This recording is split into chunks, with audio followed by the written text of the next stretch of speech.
جمال الوجود بذكر الإله وتصفو الحياة بنور هدى وتطلب نفس له طاعة ويبلغ سعد إلى منتهى.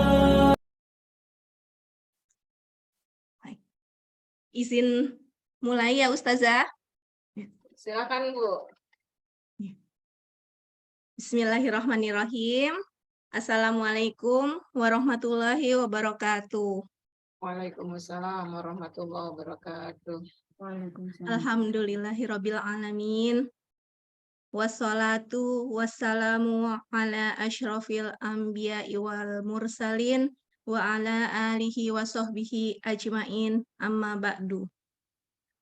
Alhamdulillahirabbil alamin. Segala puji bagi Allah Azza wa Jalla yang telah memberikan kita semua nikmat iman, nikmat Islam, nikmat kesehatan, sehingga pada siang hari ini kita bisa kembali berkumpul dan meluangkan waktu bersama di Majelis Taklim Smart Parent Community untuk menuntut ilmu syar'i.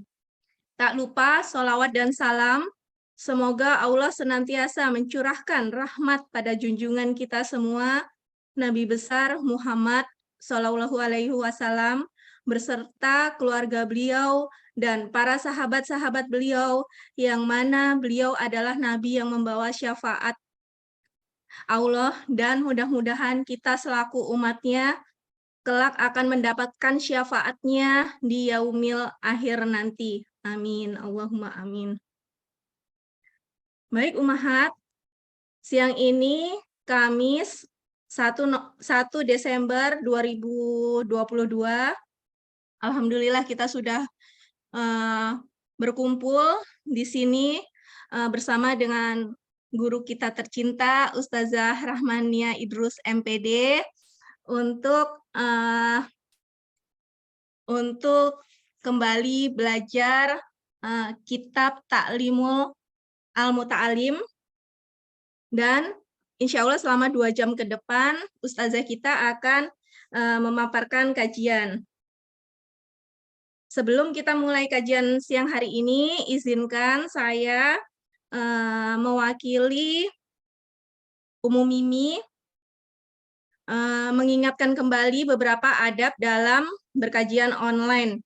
Yang pertama yaitu ikhlas meluruskan niat, belajar hanya karena Allah. Yang kedua, mencatat faedah-faedah ilmu yang kita dapat dari Ustazah. Kemudian sesi terakhir sekitar 30 menit kita akan bertanya jawab dengan Ustazah.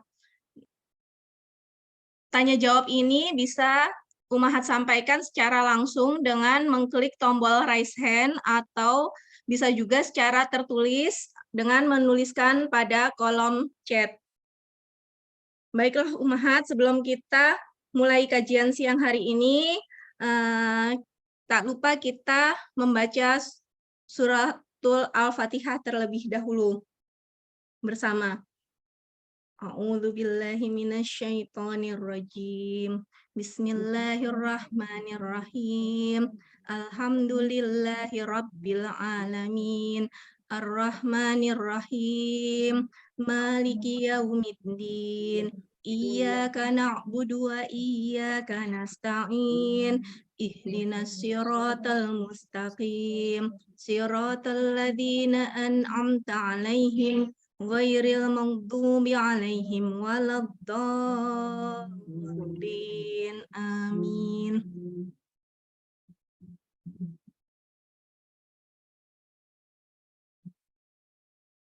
Oh iya Ustazah, ini akan kita buka dengan membaca zikir pagi petang, atau Ustazah memulai kajian langsung Ustazah? Sepertinya. Mau baca ayat-ayat Quran dulu bareng-bareng boleh, lebih bagus itu. Oh. Kita niatkan kebaikan-kebaikan ya buat diri kita. Bagaimana Bu Fitria kalau kita awali dengan ayat-ayat Al-Baqarah 1 sampai 5, kemudian dilanjutkan ayat kursi 2 setelahnya, seperti bacaan pada zikir pagi petang ya, Ibu ya. Oh, baik. Kan untuk Baik. kebaikan-kebaikan, keberkahan majelis kita. Kalau ada yang sakit, semoga menjadi kesembuhan atas Amin. apa yang kita baca, menjadi syifa yang bisa menyiapkan airnya. Silakan didekatkan ke airnya. Semoga ini menjadi wasilah kesembuhan melalui ayat-ayat Al-Quran. Mohon izin saya pimpin, boleh? Oh, boleh Ustazah. Ya. Ibu, mari sama-sama kita dekatkan, kita awali dengan surat Al-Fatihah. A'udzu billahi minasyaitonir rajim. Bismillahirrahmanirrahim. Alhamdulillahi rabbil alamin. Ar-Rahmanir-Rahim. Maliki yaumiddin. Iyyaka na'budu wa iyyaka nasta'in.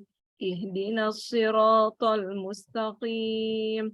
صراط الذين أنعمت عليهم غير المغضوب عليهم ولا الضالين آمين. بسم الله الرحمن الرحيم. ألف لام ميم. ذلك الكتاب لا ريب فيه هدى للمتقين الذين يؤمنون بالغيب ويقيمون الصلاة ومما رزقناهم ينفقون والذين يؤمنون أنزل إليك وما أنزل من قبلك وبالآخرة هم يوقنون بسم الله الرحمن الرحيم. الله لا إله إلا هو الحي القيوم لا تأخذه سنة ولا نوم له ما في السماوات وما في الأرض من ذا الذي يشفع عنده إلا بإذنه يعلم ما بين أيديهم وما خلفهم ولا يحيطون بشيء من علمه إلا بما شاء وسع كرسيه السماوات والأرض ولا يؤوده حفظهما وهو العلي العظيم لا إكراه في الدين قد تبين الرشد من الغي فمن يكفر بالطاغوت ويؤمن بالله فقد استمسك بالعروة الوثقى لا انفصام لها والله سميع عليم الله ولي الذين آمنوا يخرجهم من الظلمات إلى النور والذين كفروا أولياؤهم الطاغوت يخرجونهم من النور إلى الظلمات أولئك أصحاب النار هم فيها خالدون بسم الله الرحمن الرحيم آمن الرسول بما أنزل إليه والمؤمنون كل آمن بالله وملائكته وكتبه ورسله لا نفرق بين أحد من رسله وقالوا سمعنا وأطعنا غفرانك ربنا وإليك المصير لا يكلف الله نفسا إلا وسعها لها ما كسبت وعليها ما اكتسبت ربنا لا تؤاخذنا إن نسينا أو أخطأنا ربنا ولا تحمل علينا إصرا كما حملته على الذين من قبلنا ربنا ولا تحملنا ما لا طاقة لنا به واعف عنا واغفر لنا وارحمنا أنت مولانا فانصرنا على القوم الكافرين بسم الله الرحمن الرحيم قل هو الله أحد الله الصمد لم يلد ولم يولد ولم يكن له كفوا أحد بسم الله الرحمن الرحيم قل هو الله أحد الله الصمد لم يلد ولم يولد ولم يكن له كفوا أحد بسم الله الرحمن الرحيم قل هو الله أحد الله الصمد لم يلد ولم يولد ولم يكن له كفوا أحد بسم الله الرحمن الرحيم قل أعوذ برب الفلق من شر ما خلق ومن شر غاسق إذا وقب ومن شر النفاثات في العقد ومن شر حاسد إذا حسد بسم الله الرحمن الرحيم قل أعوذ برب الفلق من شر ما ومن شر غاسق إذا وقب ومن شر النفاثات في العقد ومن شر حاسد إذا حسد بسم الله الرحمن الرحيم قل أعوذ برب الفلق من شر ما خلق ومن شر غاسق إذا وقب ومن شر النفاثات في العقد ومن شر حاسد إذا حسد بسم الله الرحمن الرحيم قل أعوذ برب الناس ملك الناس إله الناس من شر الوسواس الخناس الذي يوسوس في صدور الناس من الجنة والناس بسم الله الرحمن الرحيم قل أعوذ برب الناس ملك الناس إله الناس من شر الوسواس الخناس الذي يوسوس في صدور الناس من الجنة والناس بسم الله الرحمن الرحيم قل أعوذ برب الناس ملك الناس إله الناس من شر الوسواس الخناس الذي يوسوس في صدور الناس من الجنة والناس. Sadaqallahul-Azim. Silakan tiupkan ke airnya, tiupkan ke telapak tangannya. Bismillahirrahmanirrahim. Bismillahirrahmanirrahim. Ucapkan semuanya bagian-bagian yang hari ini kerasa nggak nyaman, yang sedang sakit. Semoga Allah berikan kesembuhan.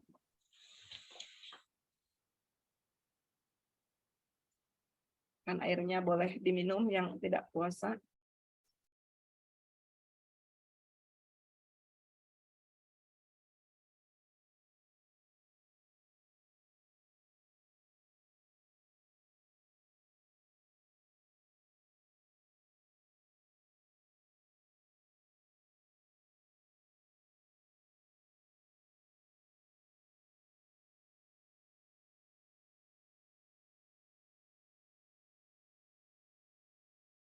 Silakan Bu Fitri, apa mau lanjut? Saya langsung. Boleh Ustazah. Pada Ustazah, tafadhol masykurah. Baik, alhamdulillah. Kasih. Alhamdulillah, ibu-ibu ini yang lainnya berada di balik kamera semua ini ya. Yang buka ada 1, 2, 3, 4, 5 orang. Nah, gitu Bu. Kalau dibuka, insya Allah saling mengenal, saling memandang. Saya pun melihatnya lebih bergembira gitu daripada saya bicara dengan boneka. Tuh ada yang gambarnya boneka, ada yang kalau gambarnya kucing, saya ngomongnya nanti sama kucing. Baik ya Ibu-ibu, a'udzubillahi minasyaitonirrajim. Bismillahirrahmanirrahim. Assalamualaikum warahmatullahi wabarakatuh. Waalaikumsalam. Waalaikumsalam warahmatullahi wabarakatuh. Alhamdulillahilladzi anzala sakinata fi qulubil mu'minin liyazdadu imanan ma'a imanihim. Allahumma shalli ala sayyidina Muhammad wa ala ali sayyidina Muhammad. Mari sama-sama kita kembali meluruskan niat kita. Duduk hari ini belajar, mungkin saja ada di antara kita yang niatnya karena nggak enak sama Bu Mimi dikejar-kejar gitu ya, atau karena hanya ingin menggugurkan kewajiban, setor nama dan lain sebagainya. Semoga Allah menjaga niat kita sehingga kita terus berada dalam ridhonya Allah Subhanahu wa Ta'ala. Silakan diikuti saya doanya. Bismillahirrahmanirrahim. Bismillahirrahmanirrahim. Bismillahirrahmanirrahim.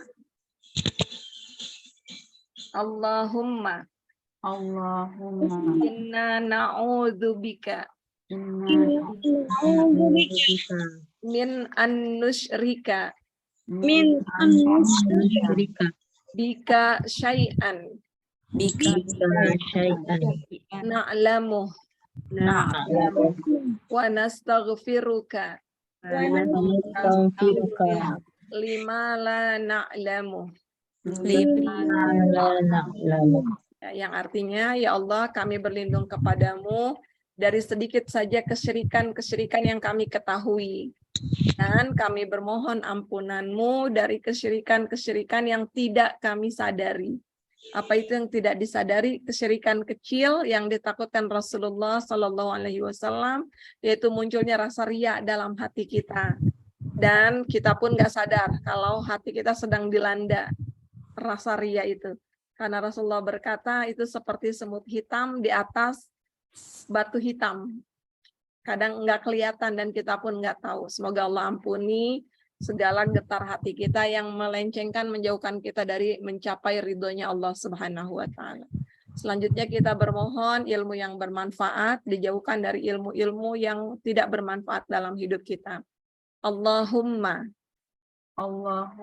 inna na'udzubika Inna na'udzubika min ilmin la yanfa Min ilmin la yanfa yanfa wa min qalbin wa min qalbin la yakhsha la yakhsha wa min nafsin wa wa min min nafsin nafsin la tashba la tasya wa min da'watin wa min da'watin la yustajabu laha. la yustajabu laha. Ya Allah, kami berlindung kepadamu dari ilmu yang tidak bermanfaat, dari hati yang tidak pernah khusyuk, dari jiwa-jiwa yang tidak pernah puas terhadap nikmat-Mu, dan dari doa-doa yang tidak Engkau ampuni. Amin ya Rabbal Alamin. Alhamdulillah, Masya Allah Ibu-Ibu semuanya. Bagaimana keadaannya? Sehat semua ya? Alhamdulillah. Sepertinya baru Kamis kemarin ya, kita berkajian, saya di Solo, ibu-ibu di rumah masing-masing. Alhamdulillah sekarang saya sudah ada di rumah, sudah beraktivitas kembali seperti biasa. Alhamdulillah, Masya Allah. Semua karena nikmat, karunia, rahmat dari Allah Subhanahu wa Ta'ala. Kita masih terus berada dalam usia-usia yang Allah berikan, dan semoga usia itu selalu berada dalam ketaatan kepada Allah Subhanahu wa Ta'ala. Sholawat dan salam selalu kita sampaikan kepada kekasih kita Rasulullah Muhammad Sallallahu Alaihi Wasallam. Semoga kita juga termasuk umatnya yang selalu bangga dengan perjuangan Rasulullah. Kita lanjutkan lagi estafet dakwahnya, dan Rasulullah pun bangga dengan kita. Assalamualaikum ya Rasulullah. Allahumma salli ala Sayyidina Muhammad wa ala ali Sayyidina Muhammad kama sallaita ala Sayyidina Ibrahim wa ala ali Sayyidina Ibrahim fil alamin innaka Hamidum Majid. Amin ya Rabbal Alamin. Baik Ibu-Ibu, hari ini kita lanjutkan kajian kitab kita. Karena ini durasinya 1 bulan sekali, jadi kita maksimalkan ya Bu ya. Karena lama, nanti ketemunya 1 bulan lagi gitu. Ternyata kita baru bab 1 juga belum selesai. Atau ibu-ibu, tapi semoga nggak lupa ya. Bahasan terakhir kita itu tentang apa, Bu? Ayo, ada yang masih ingat nggak? Terakhir itu kita bicara tentang apa tuh? Tentang prioritas Waktu kita. sholat. Prioritas kita menuntut ilmu. Ilmu-ilmu apa saja yang terlebih dahulu kita pelajari, ya kan, Bu? Atau ilmu-ilmu yang tidak bisa, atau mungkin nanti kita letakkan di yang kesekian. Mengingat apa? Kenapa kita harus memiliki pertimbangan ilmu-ilmu apa saja yang dipelajari? Yang pertama, karena waktu itu terus berlalu. Usia kita terus, kita berada selalu dalam kejaran maut yang mengintai kita. Kalau nggak digunakan dengan baik, sisa-sisa usia kita, maka bahaya. Karena belajar itu kan butuh banyak pengorbanan. Jangan sampai apa-apa yang kita korbankan ternyata tidak sesuai dengan apa-apa yang kita butuhkan dalam hidup kita.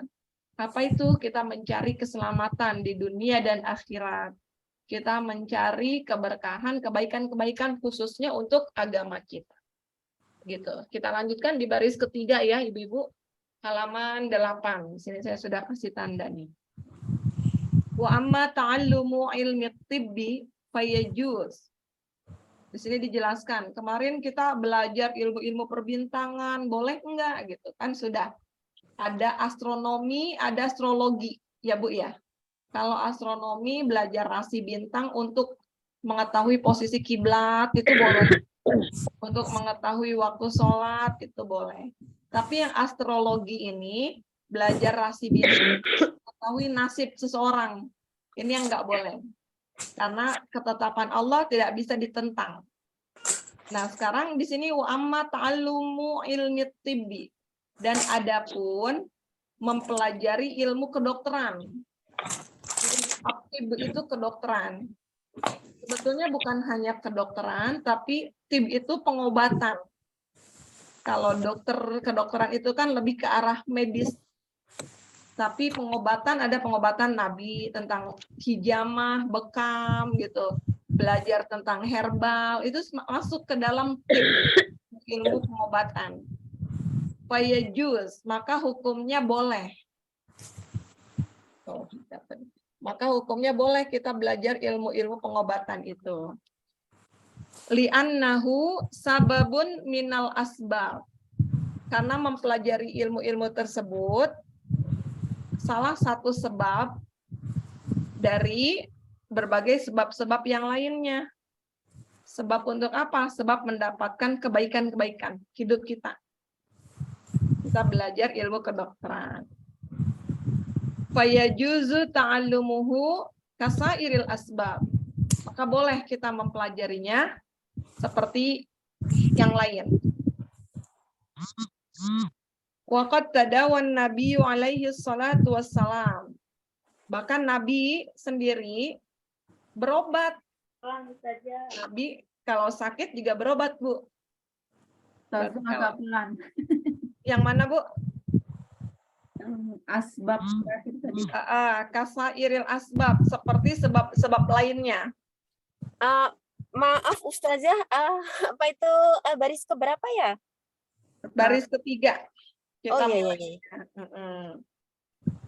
Jadi artinya, adapun mempelajari ilmu-ilmu pengobatan, tadi dari awal ya Bu, maka hukumnya boleh.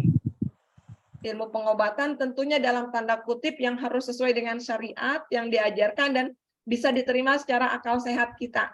Ya Bu ya. Kenapa? Karena Rasulullah SAW pun kalau sakit beliau berobat. Jadi meskipun kita sudah tahu, sudah sama-sama yakin Al-Quran menjadi kesembuhan, Al-Quran sebagai syifa, artinya tidak mengenyampingkan, tidak menghilangkan ilmu-ilmu pengobatan lainnya. Karena ilmu pengobatan itu yang akan mendukung juga pada kesembuhan kita. Kalau secara medis ada ilmu kedokteran.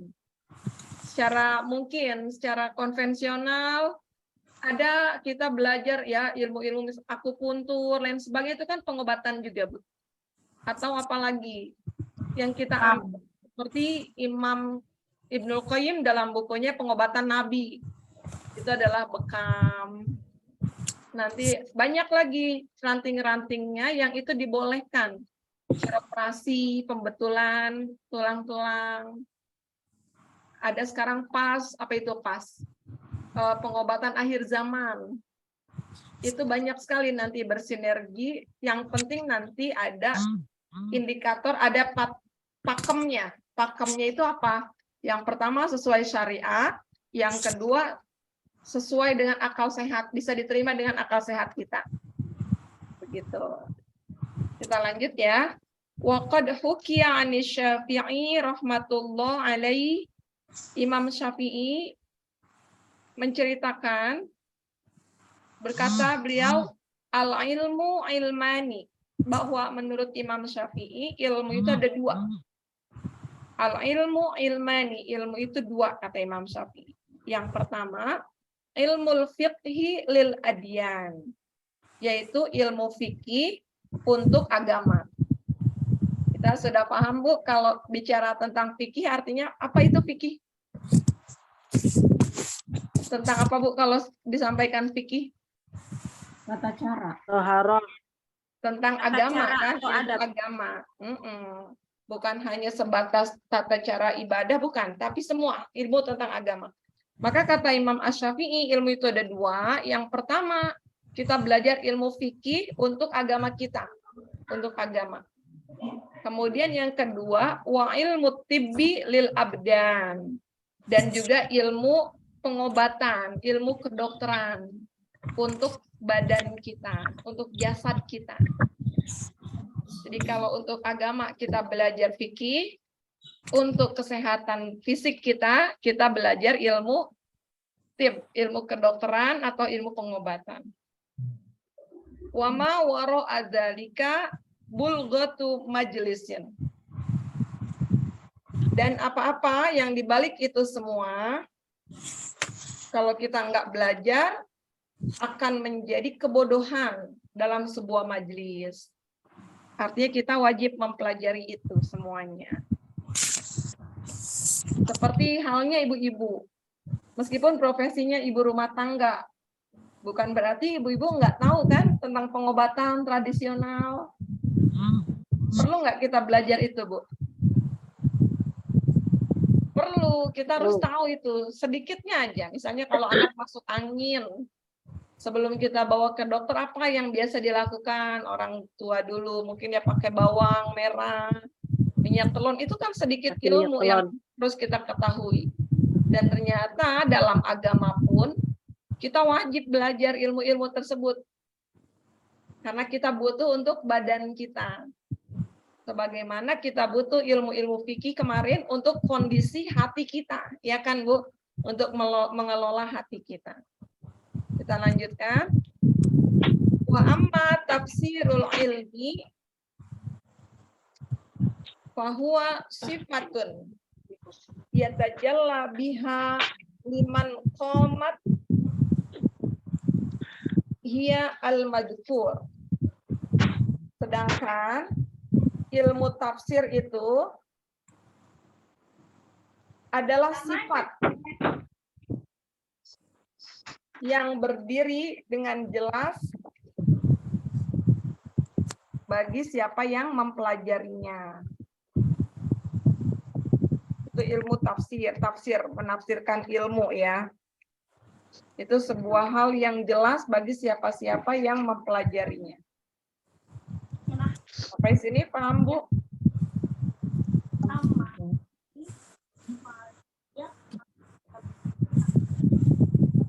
Akan tampak jelas gitu, tersingkap bagi siapa yang mempelajarinya. Waqala, sampai mana nih? Wal fiqhu, nah, sedangkan ilmu fikih, ma'rifatu daqaiqil ilmi. Sedangkan ilmu fikih itu adalah mengetahui setiap detil ilmu yang kita pelajari, itu disebut fikih. Belajar lebih detail gitu, bukan cuma belajar tahu asal tahu. Belajar asal detail yang detail itu 13+9 ya. Ma'an nau'in ilajin.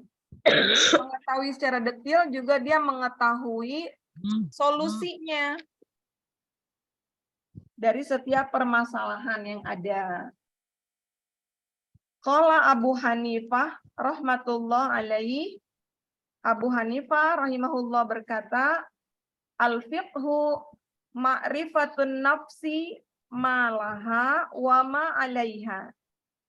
Fikih itu adalah ma'rifatun nafs, mengetahui apa-apa yang menjadi kebutuhan jiwa kita.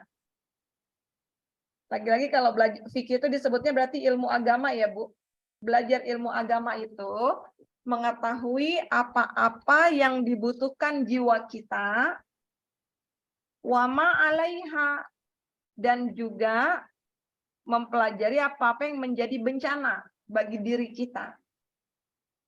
Itu dia ilmu fikih, ilmu agama. Seperti kemarin disampaikan, jiwa kita kalau lagi kering, kerontang, kita butuh apa?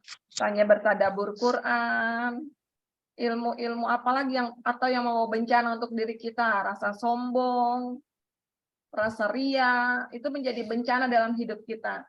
Makanya kita perlu belajar ilmu fikih itu, yang mengatur, mempelajari semua tentang kondisi jiwa kita. Waqala, dan beliau juga mengatakan, Abu Hanifah, mal ilmu illal amalu bihi. Tidak ada ilmu kecuali untuk diamalkan. Wal amalu bihi tarkul ajili lil ajil. Sedangkan pengamalan ilmu itu adalah meninggalkan dunia. Al-ajil itu dunia, pakai ain. Meninggalkan kehidupan dunia, lil ajil, untuk mendapatkan kehidupan akhirat. Jadi ibu-ibu, tidak ada yang disebut ilmu kalau nggak diamalkan. Karena ilmu itu menuntut adanya amal. Cuman kita belajar aja belajar, tapi nggak pernah diamalkan, itu belum jadi ilmu. Tapi apa tuh, kalau kita baca, belajar, nggak diamalkan, itu baru sebatas informasi aja yang masuk ke dalam hidup kita. Sekarang ini kan banyak sekali kita, kalau kita mau aja, ikuti tuh grup-grup online, WAG, Kulwap, apalagi, di tele lagi, lain lagi. Semua itu berbagi ilmu. Dengan mudahnya kita dapati ilmu itu ada dalam genggaman kita. Tapi sesungguhnya itu belum menjadi ilmu kalau kita nggak mengamalkan. Karena ilmu itu mensyaratkan amal. Tidak ada ilmu tanpa amal. Kalau nggak diamalkan, belum ilmu, itu baru sebatas informasi aja namanya. Informasi yang sampai ke tangan kita. Misalnya tentang puasa hari Yaumul Bid gitu ya. Selalu ada reminder tuh. Ini puasa Yaumul Bid begini-begini tanggal 17, 15, 16, 17. Puasa hari bulan ini tepat dengan hari ini nih, dari Senin kita puasa. Itu kan sering tuh, Bu. Di grup-grup tuh suka ada reminder puasa. Itu bisa menjadi ilmu, bisa menjadi informasi buat kita. Menjadi ilmu manakala kita amalkan itu. Nanti kita amalkan lagi, ini ada hadis Nabi tentang puasa Yaumul Bid. Tapi kalau kita cuma baca aja, lewat itu baru sebatas informasi aja buat kita semuanya. Maka ilmu menuntut adanya amal. Indikatornya apa? Amal dari sebuah ilmu, orang yang berilmu, dia menyegerakan kehidupan akhirat daripada dunianya. Ya Bu ya. Indikatornya apa? Dia berilmu, dia meninggalkan kepentingan dunia untuk kepentingan akhiratnya. Jadi kalau ada orang berilmu, setinggi apapun dia, ditawari sesuatu, kedudukan, posisi, tapi harus mengambil hak orang lain, dia akan berpikir bagaimana pertanggungjawaban saya di akhirat nanti. Kalau dia ambil itu, artinya dia menyampingkan kehidupan akhiratnya, belum dikatakan dia beramal atas ilmunya. Manakala dia mempertimbangkan nanti di akhirat saya mendapatkan tanggung jawab berat atas ilmu saya, sampai saya ambil hak orang lain dan dia nggak mau melakukan itu, itulah baru dikatakan dia beramal dengan ilmunya. Maka berapa banyak orang berilmu dia hancur, dia terhina. Orang yang berilmu hilang wibawa. Kenapa? Karena ternyata dia tidak bisa beramal dengan ilmunya. Dia baru tahu aja tapi berat untuk mengamalkannya. Maka kita bermohon kepada Allah Subhanahu wa taala hari ini, ya Allah berikan aku kemampuan untuk mengamalkan ilmuku ya Allah. Bukan sekadar belajar, tapi minta kemampuan untuk mengamalkan ilmu. Karena dalam Al-Quran selalu bersandar kata, innalladzina amanu wa amilus sholihat. Selalu kan Bu ada kata amanu wa amilus sholihat. Orang-orang yang beriman dan beramal soleh. Iman itu ilmu, dapat dari ilmu.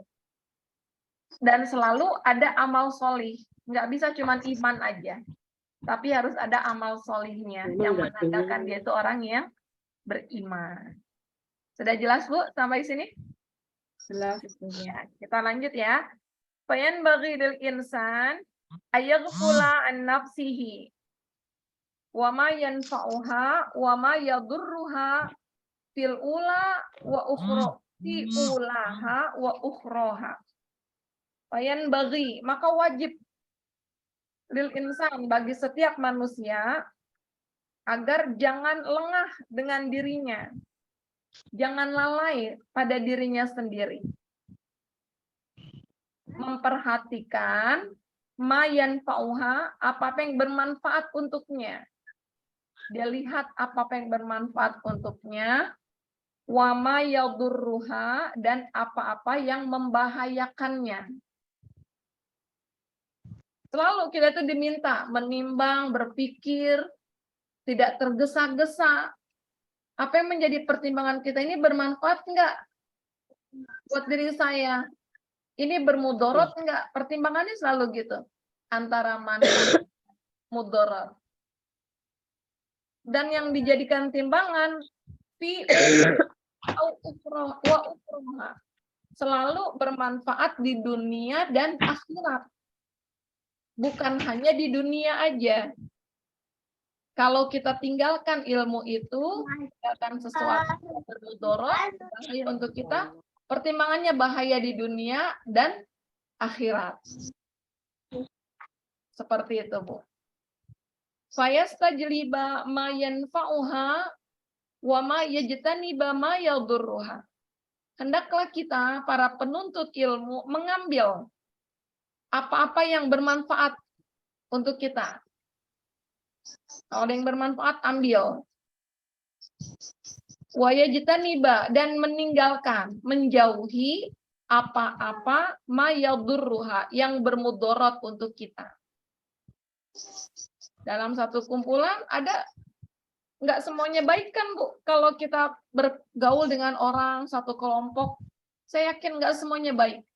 Tetapi orang yang berilmu, dia bisa memilih mana yang baik dia ambil, yang nggak baik ditinggalkan.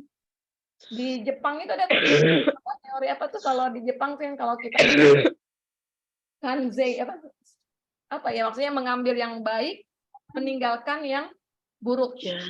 Nah, itu dia dengan pertimbangan apa? Sebagai muslim, pertimbangannya di dunia dan akhirat. Apa yang membuat kita bermanfaat di dunia dan akhirat kita, dan apa yang membahayakan di dunia dan akhirat. Untuk apa?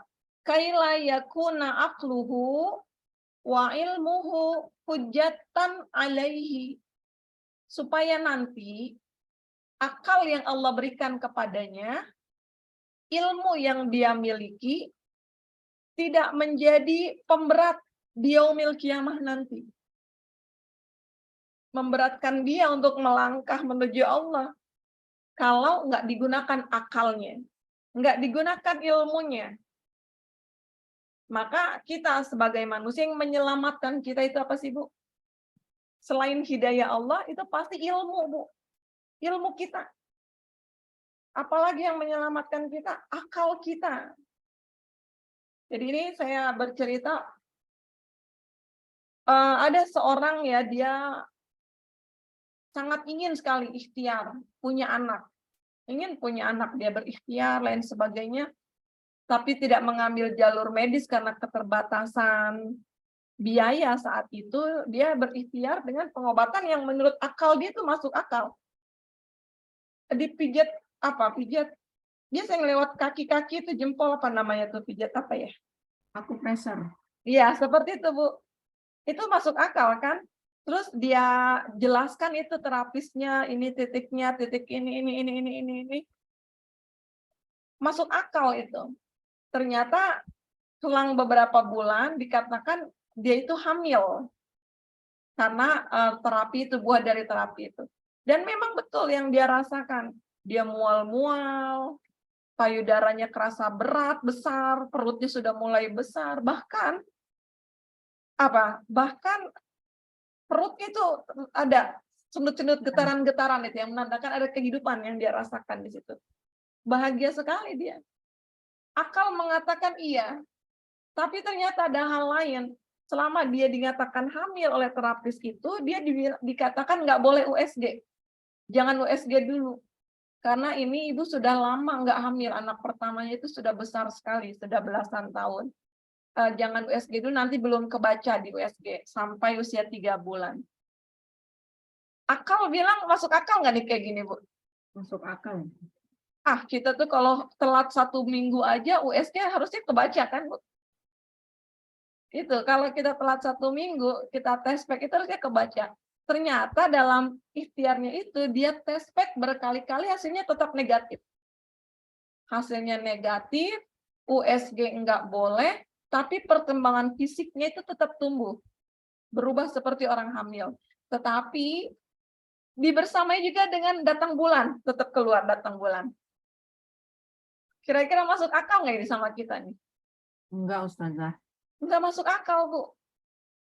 Tapi bayangkan, kita ada di posisi orang tersebut yang sudah belasan tahun mendambakan anak dalam kondisi seperti itu.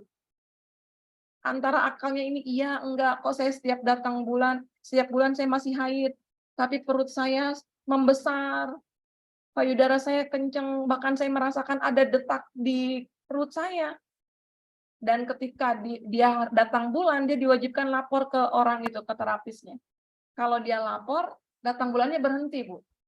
Ini kasus yang memang saya dapati sendiri. Apa yang menyelamatkan orang itu? Ilmu. Karena dia belajar, dia tahu ilmu agama. Dia tahu, wah ini nggak benar nih. Udah nggak sesuai akal, jangan-jangan ini pun nggak sesuai syariat. Barulah dia mencari, dia minta petunjuk Allah, sampai akhirnya Allah sampaikan dia beranikan dia untuk USG, di luar pengetahuan terapisnya itu. Ternyata ketika di USG memang tidak ada apa-apa. Bersih di kandungannya. Sementara perubahan fisiknya besar. Hamil. Dan ternyata saat yang bersamaan itu banyak orang-orang, wanita-wanita lain pun yang sedang hamil besar di tempat itu, menanti datangnya kelahiran, dan ternyata itu semuanya hamil semua. Dimasuki jin oleh yang terapinya. Masya Allah. Inilah yang membedakan kita ilmu. Kadang bisa masuk akal, tapi ilmu kita mengatakan seperti itu. Syariat kita, inilah ilmu agama yang membawa kita pada keselamatan di dunia dan akhirat. Dan orang itu menjalani terus terapi Quran sampai proses dibersihkan dari hal-hal yang tidak seharusnya ada dalam diri. Jadi jangan sampai ilmu atau akal kita yang Allah berikan menjadi pemberat kita nanti. Dia bersaksi karena akalnya nggak digunakan. Ketika kita sampai pada posisi-posisi yang mengharuskan kita pakai akal sehat. Kalau kasus kayak tadi, kita deny akal sehat kita itu, Bu, karena keinginan kita yang luar biasa, kelak nanti akal akan bersaksi di hadapan Allah Subhanahu wa Ta'ala. Apalagi ibu-ibu sudah punya ilmunya, nanti dihadapkan pada masalah yang begitu berat, mungkin yang harus kita pilih itu, kelak ilmu itu akan bersaksi di hadapan Allah Subhanahu wa Ta'ala. Apakah dia dipakai atau enggak? Maka inilah ilmu yang menuntut adanya amal kita. Jangan sampai ilmu kita memberatkan kita di hadapan Allah Subhanahu wa ta'ala. Fayazdadu uqubatan. Nanti kalau menjadi pemberat, maka bertambahlah hukuman yang Allah berikan kepada kita. Uqubah itu hukuman. Na'udzubillah min sakhatihi wa iqabihi. Kita berlindung kepada Allah dari murkanya Allah. Sakhatihi itu murkanya Allah dan hukuman-hukuman Allah. Wa qad warada fi manaqibil ilmi wa fadailihi ayatun wa akhbarun sahihatun masyhuratun. Karena telah disampaikan dalam pembahasan keistimewaan ilmu, keutamaan ilmu, sudah banyak ayat-ayat dari Al-Quran, kisah-kisah, akhbar itu kisah-kisah riwayat yang sahih dari Nabi, masyhuratun, terkenal, yang sudah terkenal. Banyak nggak kita dapati ayat Al-Quran yang memberitahu tentang ilmu?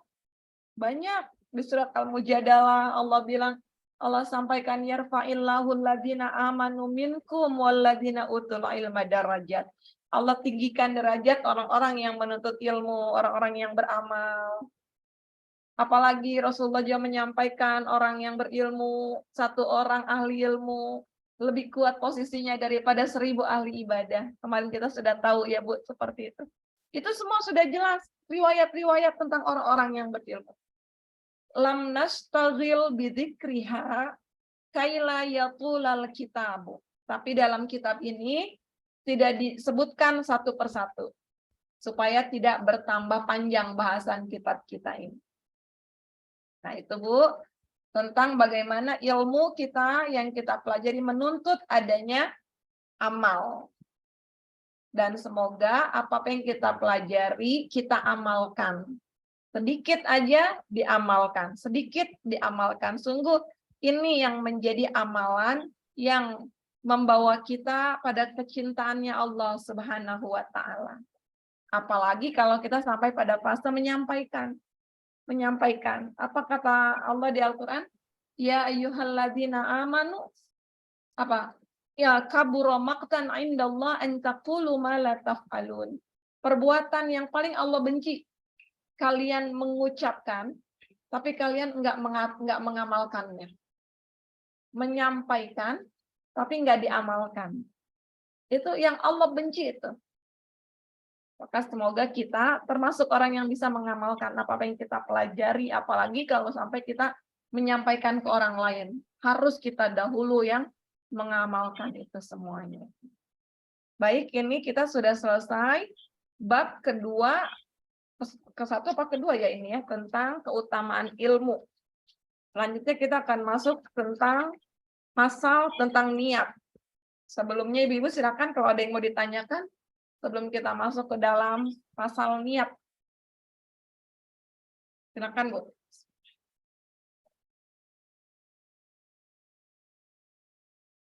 Sudah jelas ya? Kita lanjutkan kalau jelas. Bismillahirrahmanirrahim. Faslun fin niyati halat ta'allum. Bab tentang niat ketika belajar. Saya mau tanya dulu Ibu-ibu. Niatnya Ibu-ibu belajar buat apa, Bu?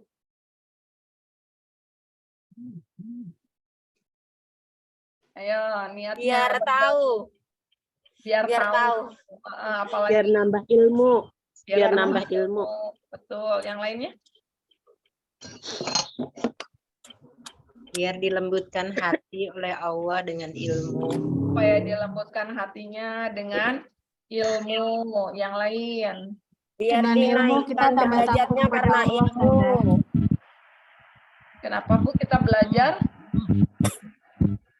Biar dinaikin Biar derajatnya. Alhamdulillah.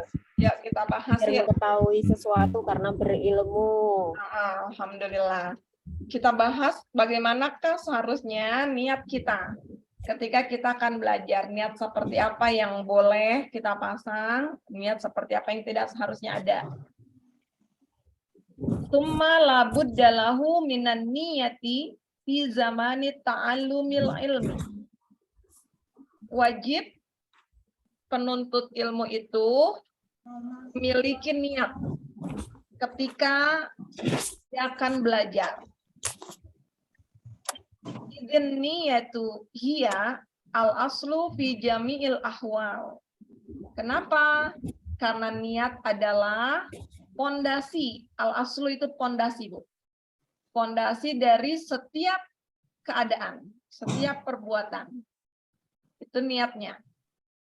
Liqaulihi alaihi salatu wassalam.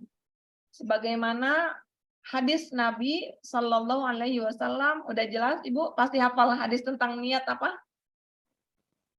Innamal a'malu binniyat. Apa artinya Bu? Innamal a'malu binniyat. Sesungguhnya amal perbuatan itu tergantung dengan niatnya. Ya, sesungguhnya setiap perbuatan, setiap amal itu tergantung dengan niatnya. Ini hadis Nabi yang sahih dan kita sudah paham itu semua. Tapi sesungguhnya hadis ini panjang, bukan cuma pendek begitu. Ada kelanjutan-kelanjutannya nanti. Wan Rasulullah Shallallahu Alaihi Wasallam. Selain hadis tadi, Rasulullah juga bersabda mengatakan yang lain. Kam min amalin yatasawwaru bisurati a'malid dunya wa yasiru bi husnin niyati. Sampai sini nih. Kam min amalin. Berapa banyak amalan? Kam itu banyak. Banyak amalan-amalan. Yatasawwaru bi surati a'malid dunya. Dia terlihat seperti amalan-amalan dunia. Apa aja tuh amalan dunia? Ya misalnya ada orang yang cari duit dari pagi sampai malam gitu. Di mata kita, dia tuh mengejar dunia, cari duit terus. Banyak amal-amalan yang terlihatnya seperti amalan dunia. Wa yasiru bi husnin niyah. Tetapi ternyata amal itu menjadi pemberat di akhiratnya. Kenapa? Karena niatnya. Niatnya yang baik. Itu, Bu. Jadi banyak amalan yang berkesan di dunia untuk mencari kekayaan, kebaikan di dunia. Ternyata itu menjadi pemberat kebaikan dia di akhirat. Karena apa? Karena niatnya. Min a'malil akhirah. Niat dia untuk akhirat. Wa kam min amalin yatasawwaru bi surati a'malil akhirah. Tapi banyak juga, Bu, amal-amal yang kelihatannya untuk akhirat banget gitu. Ngaji, tilawah, tadarus, kelihatannya buat akhirat kan, Bu, yang kayak gitu tuh. Tsumma yasiru min a'malid dunya bisu'in niyah. Tetapi ternyata amal itu hanya menjadi amalan dunianya aja. Mempercantik amalan dunia karena apa? Karena buruknya niatnya. Na'udzubillah. Bisa dipahami, Bu? Bisa. Maka lagi-lagi bukan ranah kita untuk menilai, menjadi satu amalan seseorang. Karena kita nggak tahu niat yang ada dalam hatinya. Bisa jadi orang yang kelihatannya pekerja keras, menumpuk-numpuk harta, kita kejar setiap ada kesempatan. Kita bilang, kapan dia ini ngajinya? Kapan dia maksudnya kalau urusan dunia, duit, dia kejar aja tuh. Kemana-mana dikejar. Ternyata di belakang itu dia punya puluhan anak yatim mungkin yang harus dia beri nafkah, yang harus dia hidupi. Atau niatnya dia baik untuk meninggikan, membela agama Islam. Ternyata amalan itu menjadi pemberat dia di akhirat. Tapi hati-hati. Mungkin kita, na'udzubillah, kita sibuk menutup diri kita dengan casing amalan-amalan akhirat hari ini. Ternyata amalan itu pun nggak jadi pemberat kita di akhirat. Karena apa? Karena niat kita yang salah. Na'udzubillah. Wayan bagi, maka wajib ayyan wiyal muta'allim bitalabil ilmi ridhallahi ta'ala. Maka orang-orang yang belajar, para penuntut ilmu, wajib meniatkan dirinya ketika menuntut ilmu untuk apa? Ridhallah, mendapatkan ridhonya Allah Subhanahu wa Ta'ala. Yang pertama itu niat kita, mendapatkan ridho Allah. Wadarul akhirata, untuk kehidupan akhirat kita. Wa izalatal jahli an nafsihi. Kemudian niat berikutnya, menghilangkan kebodohan dari dirinya. Wa ansa iril juhal, dari segenap kebodohan-kebodohan yang ada. Atau apalagi niatnya, wa ihya ad-din, menghidupkan agama, membela agama. Wa ibqa al-islam, dan menegakkan Islam. Fa inna baqa al-islami bil ilmi, karena sesungguhnya tegaknya Islam itu adalah dengan ilmu. Ini niat yang kita pasang pertama kali, mendapatkan ridhonya Allah, apalagi Bu, untuk kehidupan akhirat kita, semoga Allah selamatkan kita di akhirat nanti, menghilangkan kebodohan dalam diri kita, dan kebodohan-kebodohan umat khususnya, menghidupkan agama kita, membela Islam. Itu niat yang utama kita ketika belajar. Karena banyak sekali hadis-hadis tentang niat. Niat yang salah artinya melenceng dari keikhlasan. Ya kan Bu? Kalau ikhlas itu sungguh-sungguh untuk mendapatkan ridhonya Allah. Tetapi dipelencengkan oleh setan. Maka ikhlas itu seperti ruh, seperti nyawa dalam diri kita. Seperti ruh. Misalnya ibu punya kucing, kita sayang, yang kita senang itu dibawa ke salon, sampo, gendong-gendong. Kenapa kita sayang dengan kucing kita, diajak main? Karena kucing kita masih hidup kan, Bu? Coba kalau kucingnya mati, masih mau nggak ibu-ibu gendong-gendong kucing itu? Enggak, Karena ikhlas itu adalah ruhnya. Amal tanpa ikhlas bagaikan kucing yang sudah mati tadi. Nggak mau kita pegang. Punya suami yang kaya, yang soleh, ganteng, cakep. Itu kita senang banget, kita tidur bersamanya. Tapi kalau suami kita sudah Allah ambil ruhnya, mau nggak ibu-ibu tidur dengan suami? enggak, Ustazah. Kan suami yang udah nggak ada, jadinya dipanggilnya jenazah, ya Bu ya. Kucing yang nggak ada nyawanya disebut bangkai. Dibuang itu. Jenazah dikuburkan, nggak ada lagi tuh. Inilah ikhlas yang menjadi ruh dalam amal kita. Begitu juga ketika amalan-amalan kita dibawa ke hadapan Allah Subhanahu wa Ta'ala. Bahkan malaikat nggak tahu tuh kita ikhlas apa enggak. Tugas malaikat itu cuma nyatet aja. Malaikat, rokib, atid yang baik dicatat. Nanti ternyata amalan kita banyak tuh, kebaikan kita dibawa sama malaikat kepada Allah Subhanahu wa Ta'ala. Pertanyaannya, seandainya amalan itu tidak bersamai dengan niat yang baik, tidak untuk mengharapkan ridhonya Allah, amal itu diterima nggak sama Allah Subhanahu wa Ta'ala? Ya seperti tadi, kucing yang nggak ada nyawanya. Seperti suami yang tadi sudah tidak ada nyawanya lagi. Akan dibuang, dilemparkan. Itu pun yang terjadi dalam sebuah riwayat yang disampaikan oleh Rasulullah SAW. 3 golongan. Yang pertama kali dilempar menuju neraka. Apa itu yang pertama? Orang-orang yang berilmu. Kenapa orang berilmu dilemparkan ke neraka? Ketika ditanya untuk apa ilmumu, dia menjawab, ya Allah, saya habiskan siang malam saya untuk mengajarkan Al-Quran. Saya habiskan waktu saya untuk mengajarkan ilmu-ilmumu, ya Allah. Tetapi kata Allah, kadzabta, engkau dusta.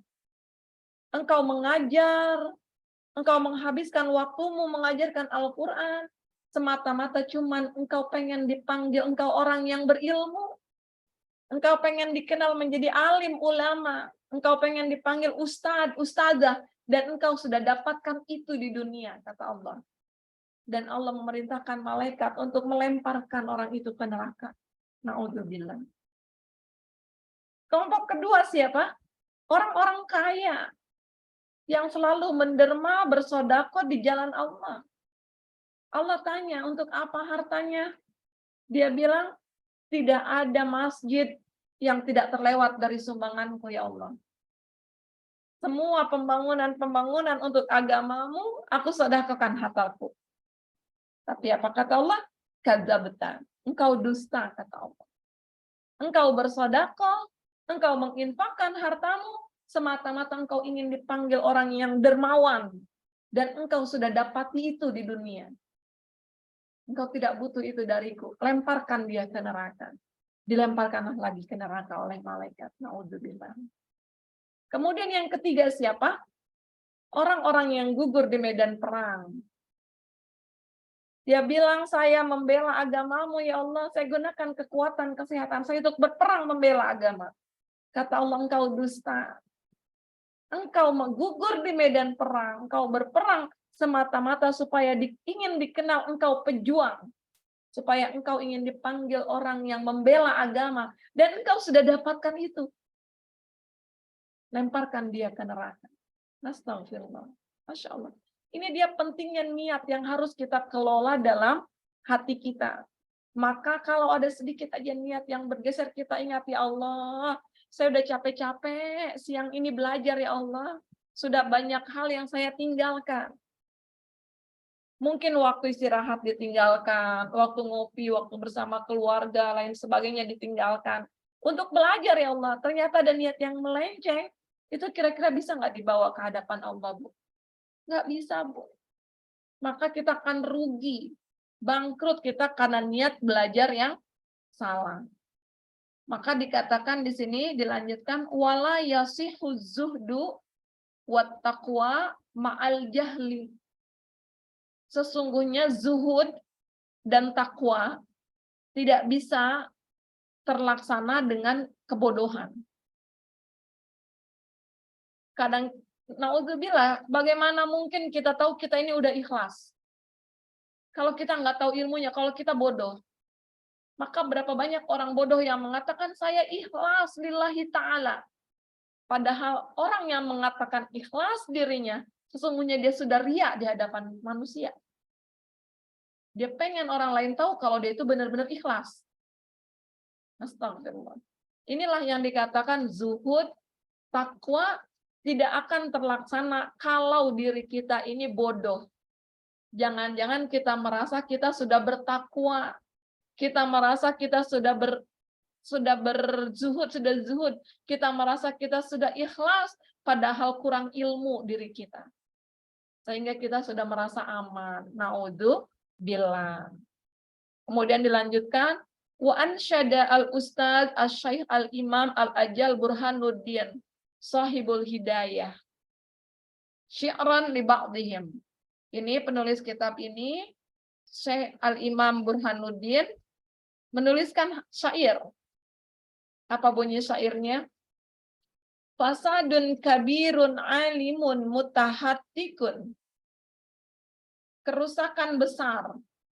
Sebuah kerusakan besar muncul dari mana? Alimun mutahattikun. Seorang alim, tapi dia tidak punya malu. Ada orang yang berilmu, nggak punya malu, itu menjadi sebuah kerusakan yang besar, kata beliau. Wa akbaru minhu jahilun mutanassikun. Lebih besar lagi, kerusakan yang ditimbulkan dari apa? Jahilun mutanassikun. Orang bodoh yang ahli ibadah. Orang alim yang nggak punya malu, dia membawa kerusakan besar. Tetapi ada lagi kerusakan yang lebih besar, yaitu apa? Orang bodoh ahli ibadah. Kerusakannya jauh lebih besar daripada orang berilmu yang nggak tahu malu. Kenapa begitu, Bu? Orang bodoh yang ahli ibadah kok dia bawa kerusakan besar? Ada yang tahu, Bu? Karena yang dilakukannya sia-sia, Ustazah, tidak sesuai Iya, syariat. karena sia-sia. Apalagi? Orang ahli ibadah biasanya banyak yang ngikutin, banyak Ya, yang betul. contoh. Ya. Iya. Kelihatannya dia soleh gitu. Tahunya amalannya salah. Yang lainnya ngikutin gitu, bahaya banget kan, Bu. Dia ahli ibadah tapi bodoh, dia nggak tahu. Ya itu seperti misalnya selagi semangat-semangatnya sholat gitu ya, habis subuh dia tambah lagi sholat tasbih, padahal yang nggak boleh sholat setelah subuh. Ada yang pengen cepat-cepat bersuci, dengan bersihnya itu saya dapat itu di pesawat tayamum, semangat dia tayamum, kan itu ambil wudhu, ambil apa namanya debu, setelah itu telapak tangannya sudah selesai digini-giniin, gosok-gosok, baru dia ini yang nggak sah tayamumnya. Karena syarat tayamum nggak boleh hilang wudhu dari tangannya itu. Digosok begini, hanya cukup ditepuk-tepuk, bukan digosok-gosok seperti air. Ini kan dia nggak punya ilmunya. Dan ini orang ahli ibadah, ibadahnya rajin, semangat, tapi nggak punya ilmu. Itu kerusakan besar. Dan semoga kita dijauhkan dari itu. Kita semangat ibadah, Allah bimbing dengan ilmu juga. Huma fitnatun fil alamina azimatun. Keduanya itu antara orang berilmu yang nggak tahu malu, orang bodoh yang ahli ibadah, keduanya adalah kerusakan, fitnah besar di dunia. Menjadi fitnah besar di dunia, liman bihima fi dinihi yatamassaku. Buat siapa kerusakan? Buat orang-orang yang mengikuti mereka. Ada orang berilmu diikutin, oh dia malah saya takjim dengan ilmunya, tapi nggak tahu malu gitu. Ada kesempatan dia korupsi, diambil korupsinya, dia nggak malu dengan Allah, tapi diikutin, itu fitnah buat yang mengikutinya, kerusakan besar. Kayak tadi ahli ibadah nggak ada ilmu, tapi kok punya pengikut gitu. Pengikutnya itu mengalami kerusakan, fitnah yang besar karena dia mengikuti orang itu. Seperti ya kemarin tuh ada yang pengobatan ya, Gus Samsudin ya. Iya, Ustazah. Yang bahkan dia membaca surat An-Nas aja, Salah. katanya Allah tidak menciptakan jin dan manusia kecuali untuk beribadah, ayatnya surat An-Nas gitu. Itu gimana? Terus kok heran banyak pengikutnya gitu. Udah tahu dia orang bodoh, yang nggak tahu juga ahli ibadah atau enggak. Na'udzubillah, ini fitnah buat kita, hati-hati. Dengan apa kita bisa menghindarinya? Dengan ilmu. Dengan ilmu. Kalau nggak ada ilmu, susah kita ngikutin. Kita lanjut. Wa yanwi bihi asyukru ala ni'matil aqli.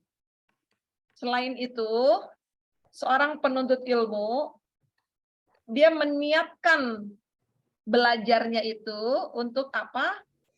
Syukur, sebagai rasa syukur atas nikmat akal yang Allah berikan kepada kita. Sampai hari ini Allah berikan kepada kita kemampuan berpikir, ya Bu. Masih diberikan kemampuan mencerna.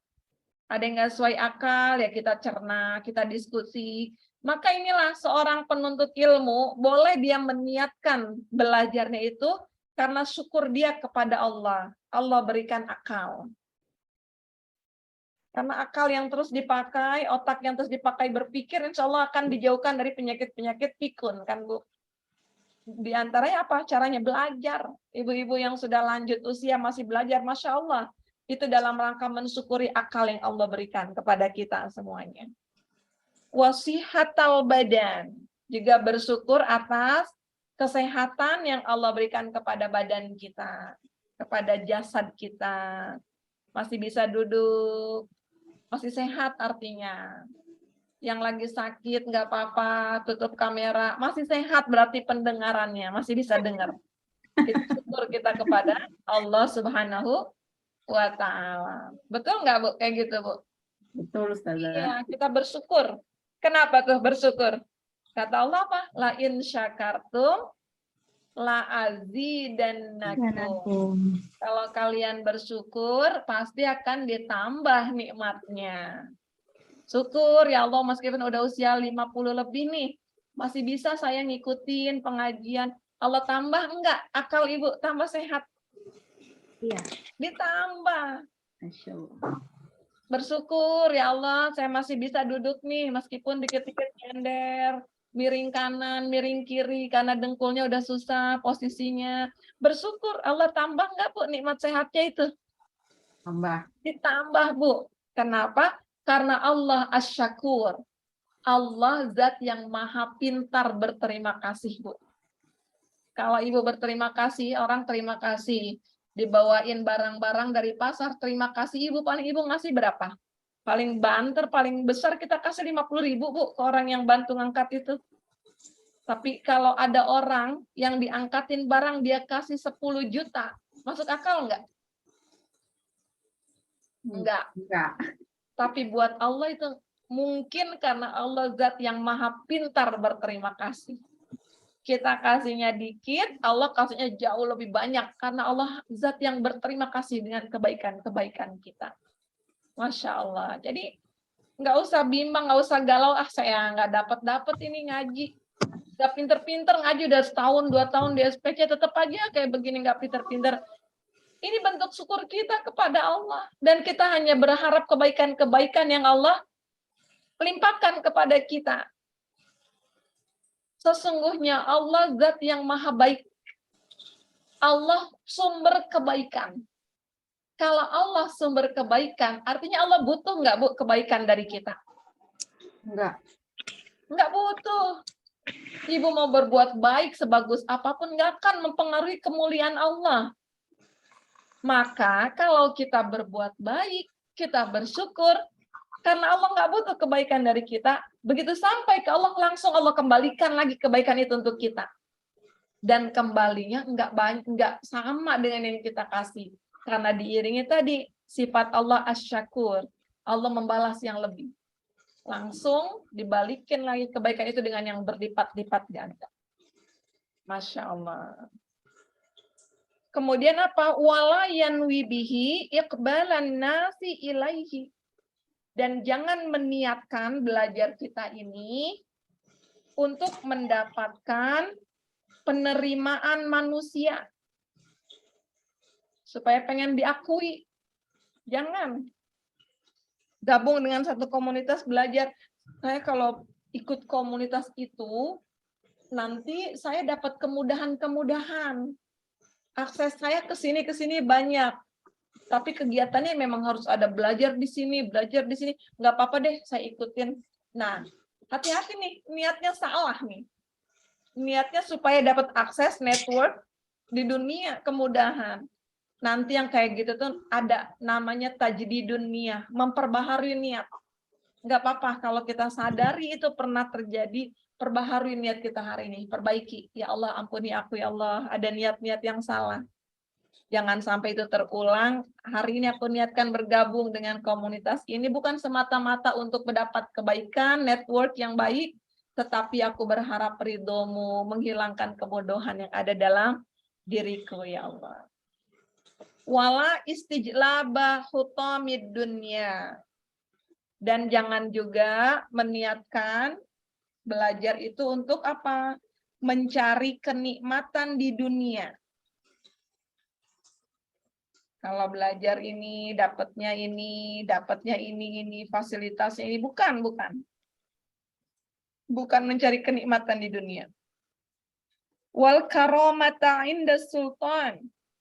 Atau berniat mencari kehormatan di hadapan penguasa. Supaya posisinya dipertimbangkan. Wa ghairihi, atau yang lain-lain. Ini pengalaman saya pribadi, Ibu. Astagfirullahaladzim. Dulu ketika saya masih aktif dalam dunia dosen, saya salah satu dosen muda saat itu. Selalu disupport untuk lanjut pendidikan S2. Kenapa? Karena akreditasi dosen Karena ada akreditasi, kalau nggak S2 nanti nggak dapet poin. Akhirnya belajarlah S2 kan, kejar buat apa tuh? Biar dapet poin, biar muncul keluar akreditasinya. Setelah itu nanti ada tunjangan-tunjangan yang lain sebagainya, pangkatan-pangkatan. Bahkan sekarang para pendidik kita pun sudah diarahkan niatnya untuk itu. Guru-guru lanjut ke jenjang S2, kalau nggak S2 nanti tunjangannya nggak keluar dari pemerintah. Ini. Ayo, yang masih mungkin ada niat begitu, saya bermohon ampunan Allah, luruskan. Belajar untuk menghilangkan kebodohan dalam diri kita. Adapun yang lain-lain, bonus, tunjangan, kemudahan, itu adalah kemudahan, bonus yang Allah berikan untuk kita semuanya. Qala Muhammad ibnul Hasan rahimahullah. Muhammad ibnu Hasan rahimahullah berkata, "Lau kana nasu kulluhum abidi." Seandainya semua manusia itu menjadi budakku, katanya. Mereka semua menjadi budakku, mereka melayani aku, la'ataqtuhum wa tabarra'tu an walaihim. Pasti akan aku bebaskan mereka semua. Wa tabarra'tu, dan aku berlepas diri an walaihim, dari kepemilikanku atas mereka. Aku lepaskan hakku memiliki. Lepasin. Itu kata Muhammad ibnu Hasan. Kalau semua manusia di dunia ini menjadi hambaku, menjadi pembantuku, ibaratnya gitu ya, mereka mengabdi kepadaku, aku punya kekuasaan untuk mereka, pasti aku lepasin mereka semuanya. Aku bebaskan mereka semuanya dari kepemilikanku. Kenapa begitu ya? Waman wajada ladzatal ilmi wal amali bihi. Siapa-siapa yang sudah mendapati kenikmatan ilmu dan amal. Ini dia. Siapa yang sudah merasakan nikmatnya ilmu dan amal. Falamma yarghabu fima indan nas. Mereka tidak akan suka, tidak akan menginginkan apa-apa yang dimiliki oleh manusia. Orang-orang yang sudah merasakan nikmatnya ilmu dan amal, mereka tidak akan tertarik dengan apapun yang dimiliki manusia atau dengan kenikmatan dunia. Karena mereka sudah merasakan nikmatnya ilmu dan amal. Kira-kira kita sudah sampai seperti itu belum, Bu? Belum. Kita minta, maka kita minta dalam sebuah hadis Rasulullah, minta diajarkan, ya Allah, jadikan dunia ini kecil di hadapanku, ya Allah. Ya, orang bilang, wih, dia kaya banget, punya Pajero gitu, punya Pajero. Karena dunia itu kecil di mata kita. Ya, baru Pajero. Emang punya? Enggak, saya nggak punya. Tapi saya juga nggak pengen punya Pajero, biasa aja. Artinya kan kita sudah memandang dunia itu kecil, Bu.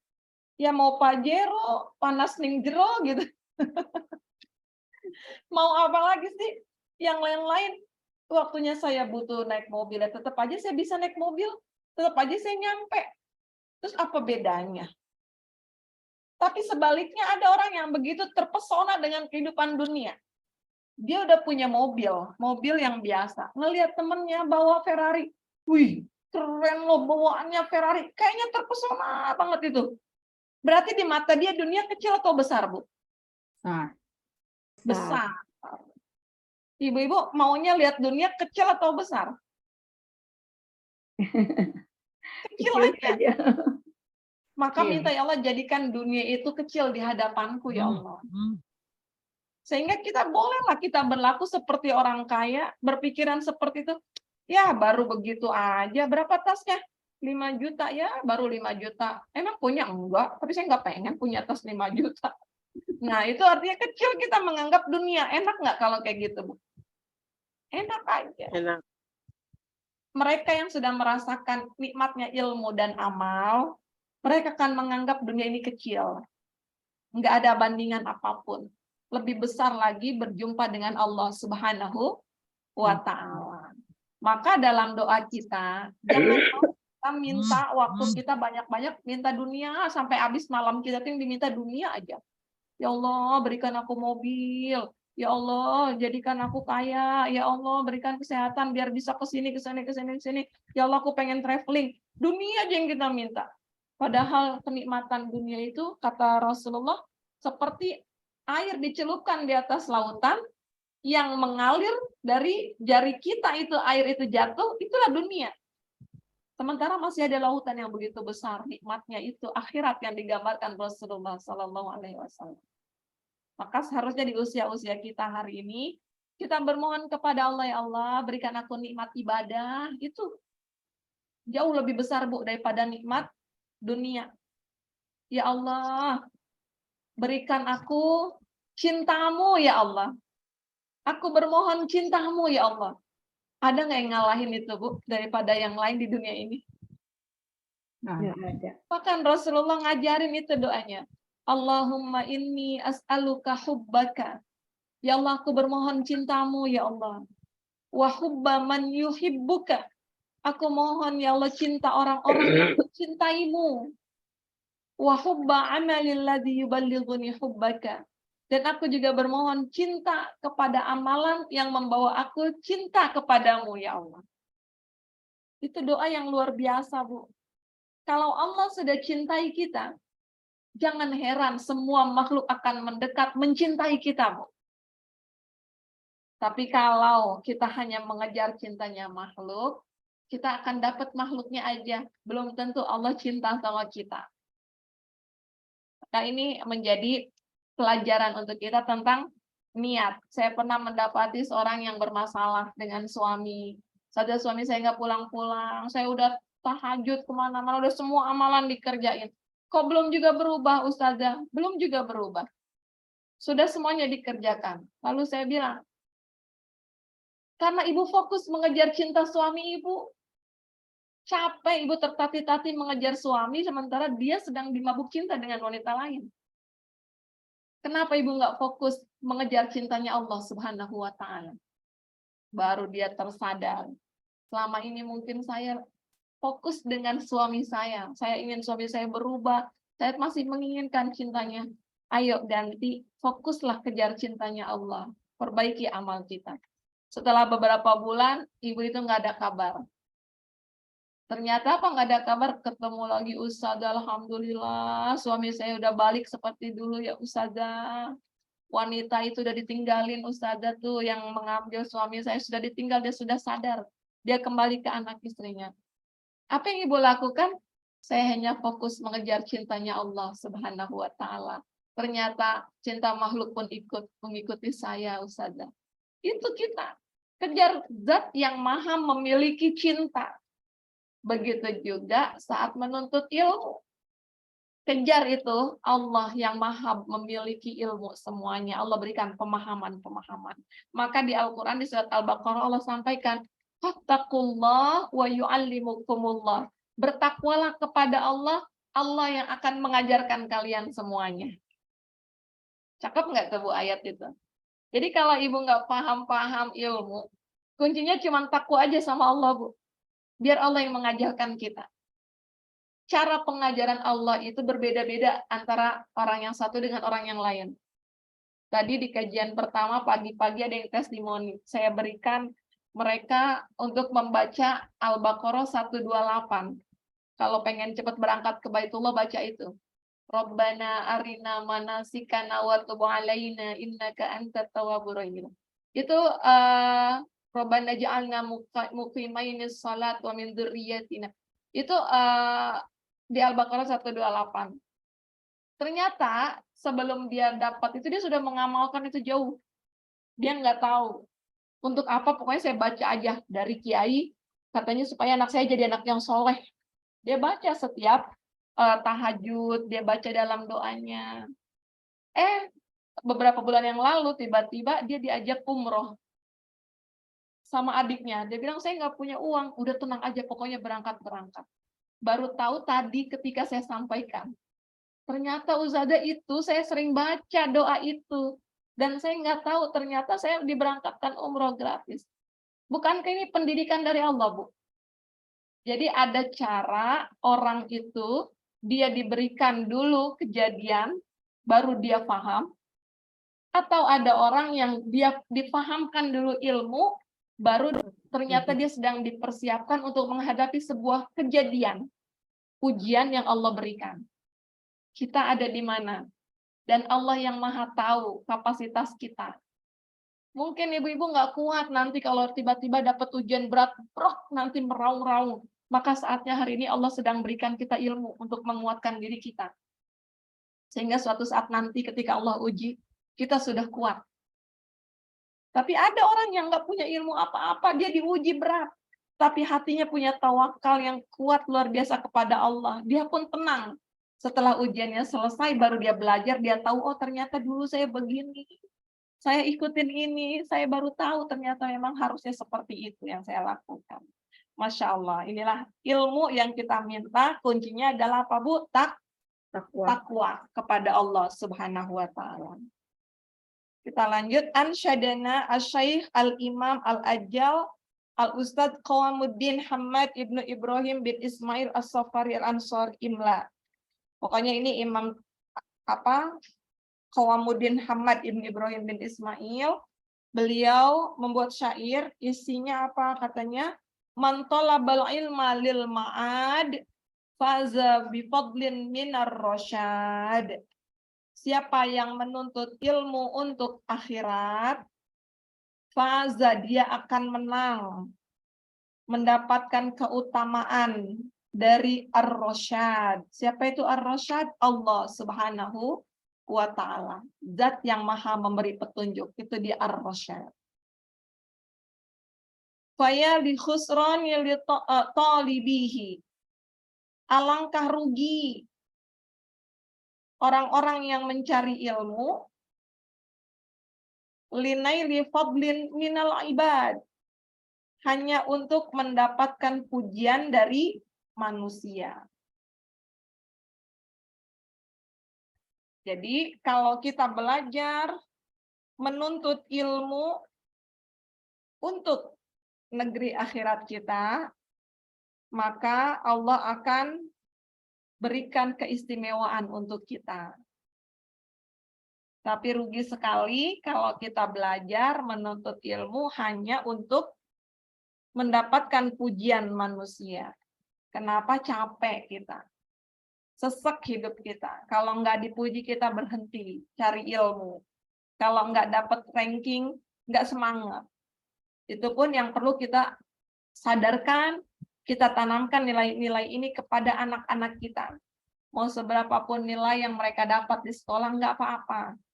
Yang penting Allah bangga denganmu, nak. Tapi ini masalahnya sulit sekali di tengah pendidikan kita. Kebiasaan mencontek, kebiasaan apapun itu sudah menjadi hal-hal yang lumrah di sekolah. Yang sering saya dapati, khususnya sekolah-sekolah yang memang tidak terlalu ketat. Dan ini kita tertatih-tatih menanamkan nilai-nilai itu kepada anak-anak kita ya Bu ya. Semoga Allah kuatkan, kita mendidik anak-anak kita, menanamkan nilai-nilai tersebut. Ilmu, niatkanlah ilmu yang kita pelajari untuk kebutuhan akhirat kita, untuk kebahagiaan kita lain sebagainya. Baik, silakan ibu-ibu kalau ada yang mau ditanyakan.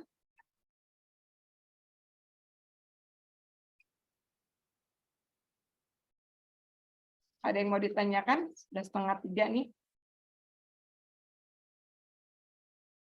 Baik, Umahat, silakan jika ada yang mau ditanyakan. Saya cek dari chat ya, Ustazah. Iya, silakan.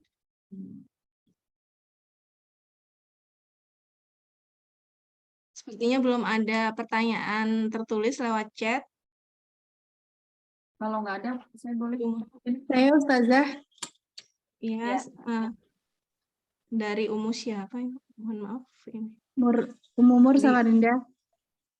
Oh, Umur silakan. Nggih. Oh iya, jangan lupa klik tombol raise hand ya, Umahat. Oh, nggih, Masya Allah. Nggih, minta maaf. Ini memantau ya. Silakan Umu. Nggih, Assalamualaikum warahmatullahi wabarakatuh. Waalaikumsalam warahmatullahi wabarakatuh. Ya, terima kasih Ustazah. Serasa saya mendapatkan jadi 11 tahun yang lalu ketika kita bergabung di suatu kajian taklim, pernah ditanya sama ustazahnya, sama murabinya, ditanya kenapa ikut apa yang dan gitu. Jadi jawaban saya waktu itu adalah karena pengen mencari teman. Nah iya, ternyata sering setiap kajian itu selalu diingetin. Jadi kita itu nggak boleh, tujuan kita itu setiap kajian hanya untuk mendapatkan teman gitu. Dan ternyata di SPC kali ini saya baru tahu, oh ternyata segala sesuatu harus diniatkan untuk Allah kayak gitu. Ternyata ada mencari ilmu seperti ini. Terima kasih Ustazah.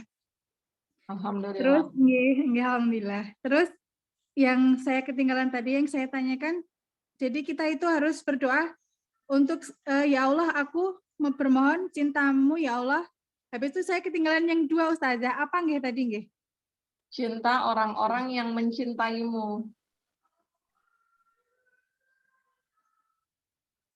Cinta orang-orang yang mencintaimu.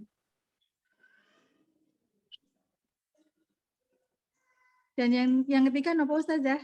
Cinta pekerjaan yang mendekatkan pada cintamu.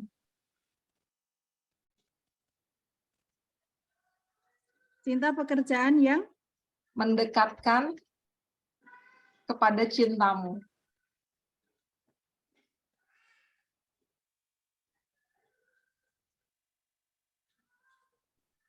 Itu aja Ustazah, matur nuwun. Assalamualaikum warahmatullahi wabarakatuh. Waalaikumsalam warahmatullahi wabarakatuh. Dan lagi dari Ummu Wanti Ustazah. Nah, untuk Ummu Wanti dipersilakan. Silakan. Jazakillah Buntit. Ustazah, ini yang kaitannya dengan memperbarui niat. Ya.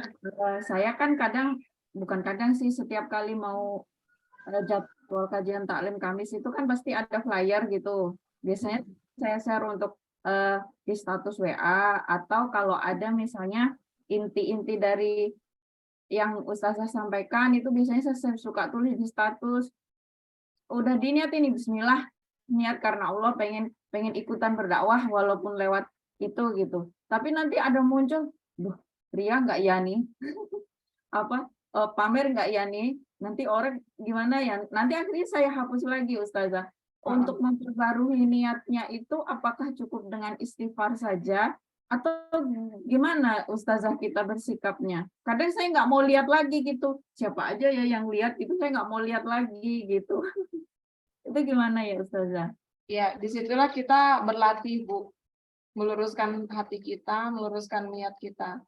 Ulama Fudail bin Iyad mengatakan, meninggalkan amalan karena manusia itu juga riya. Artinya kalau kita takut, kita disebut riya sama orang, terus kita nggak kerjain, itu juga kita riya sesungguhnya. Karena kita lebih mementingkan penilaian manusia daripada Allah. Jadi kalau seandainya ada rasa-rasa takut jadi riya, takutnya ini, bismillah Allah yang tahu niatku. La haula wala quwata illa billah, bismillah, udah. Tinggalkan, udah share, tinggalin. Seperti itu. Jadi kadang kesannya bagus, kita ninggalin, takut riya, saya tinggalin. Ternyata itu pun riya. Sulit kan, Bu? Sulit sekali, Ustazah. Ya, makanya banyak berlatih. Ya, Allah yang tahu. Terus aja luruskan tadi doanya, Allahumma inna na'udzubika min an nusyrika bika syai'an na'lamu wa nastaghfiruka lima la na'lam. Terus gitu. Ini tadi jaga hati kita. Ya, baik Ustazah.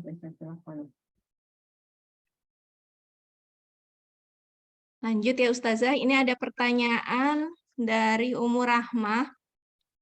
Assalamualaikum Ustazah, Allah tidak butuh kebaikan, bersyukurnya hambanya, dan kebaikan itu akan kembali ke hambanya. Namun yang Allah Subhanahu wa Ta'ala butuhkan rasa ridho hambanya. Gimana cara menggapai ridhonya Allah, Ustazah? Jazakillahu khair, Ustazah. Cara menggapai ridhonya Allah dengan ridho dengan semua ketetapan yang Allah berikan dalam hidup kita. Itu kan radhiyallahu anhum wa radu'an. Allah ridho kepada mereka, mereka juga ridho kepada Allah. Jadi nggak bisa kita menuntut aja pengen ridhonya Allah. Tanyakan diri kita sendiri, kita sudah ridho belum dengan ketetapan yang berlaku yang Allah berikan hari ini untuk diri kita? Jangan-jangan kita cuman yaitu hanya sibuk mengejar penilaian makhluk, hanya mengejar perubahan kebaikan-kebaikan dari seseorang. Artinya kita belum ridho dengan ketetapan Allah bahwa hal itu pun terjadi, sudah Allah tuliskan dalam hidup kita. Hasilnya itu milik Allah, itulah ridho kita. Tapi kita wajib berupaya maksimal dengan meluruskan niat kita. Jadi mudah nggak sih kita menggapai ridhonya Allah? Ya mudah-mudah susah. Karena dalam hati kita masih terus bertanya kenapa, seandainya begini, ya kan? Nah itu dia yang menghambat munculnya ridho Allah kepada kita. Seperti itu. Ini ada yang raise hand lagi? Iya, ada Umu Barohatun, Ustazah. Umu Barohatun, silakan. Assalamualaikum Ustazah. Waalaikumsalam. Saya mau tanya, bagaimana cara kita meluruskan niat ibadah-ibadah kita yang setelah lalu kita lakukan? Misal, kita kan biar kita nggak menjadi orang yang rugi nanti di hadapan Allah. Seringkali dulu waktu kita ibadah merasa kita ibadah paling bagus, sedekah paling banyak. Ternyata kan itu belum tentu ya. Tapi yang namanya manusia ya, godaan setan kan terlatih dari zaman Nabi Adam lah. Kita kan ibaratnya orang-orang akhir zaman tuh bagaimana ya biar kita nggak rugi ibadah-ibadah yang dulu telah kita lakukan dinilai Allah oleh ikhlas itu. Nah, tapi kan kita nggak tahu dulu tercampur antara ria dan tidak itu. Nah, Ustazah bagaimana ya cara mengembalikan niat yang sudah lampau waktu itu? Nah, Ustazah itu aja. Ya, caranya dengan banyak-banyak bertaubat, beristighfar, Allah jaga itu amalan kita. Jadi ikhlas itu nggak cuma di awal atau saat mengerjakannya, tetapi sampai pada akhir, ikhlas itu tetap kita jaga. Di akhir amal, bagaimana menjaga keikhlasan?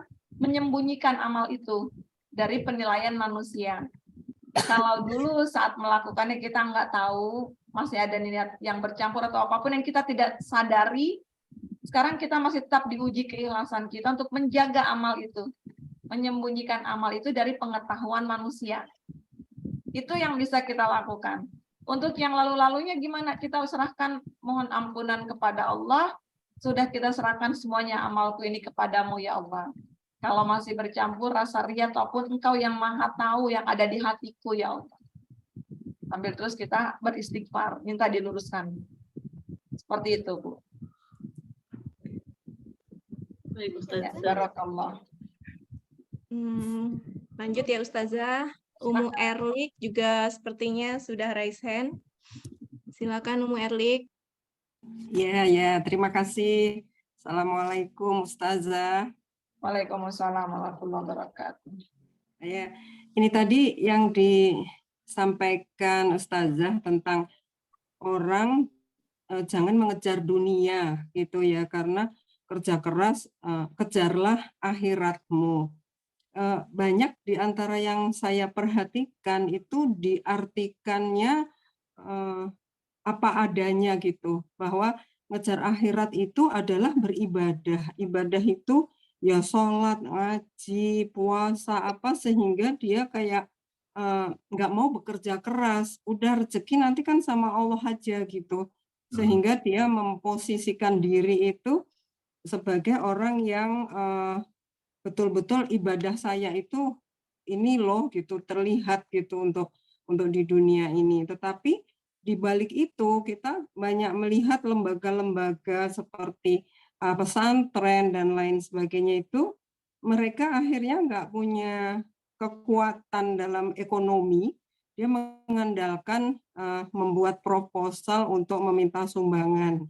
Padahal kalau kita lihat, Allah itu sudah memberikan kekuatan yang besar ya dalam diri dan pikirannya orang-orang yang anak-anak remaja di pesantren itu untuk bekerja keras menghidupi dirinya sendiri, bahkan bisa membantu orang sekitarnya. Nah, ini yang saya perhatikan enggak semua sih ya, ada beberapa seperti itu. Kalau kita enggak menolong, sepertinya kok ini orang enggak punya iman gitu ya. Ada orang minta untuk pembangunan masjid, pesantren kok ngasihnya kok sedikit, misalnya kayak gitu.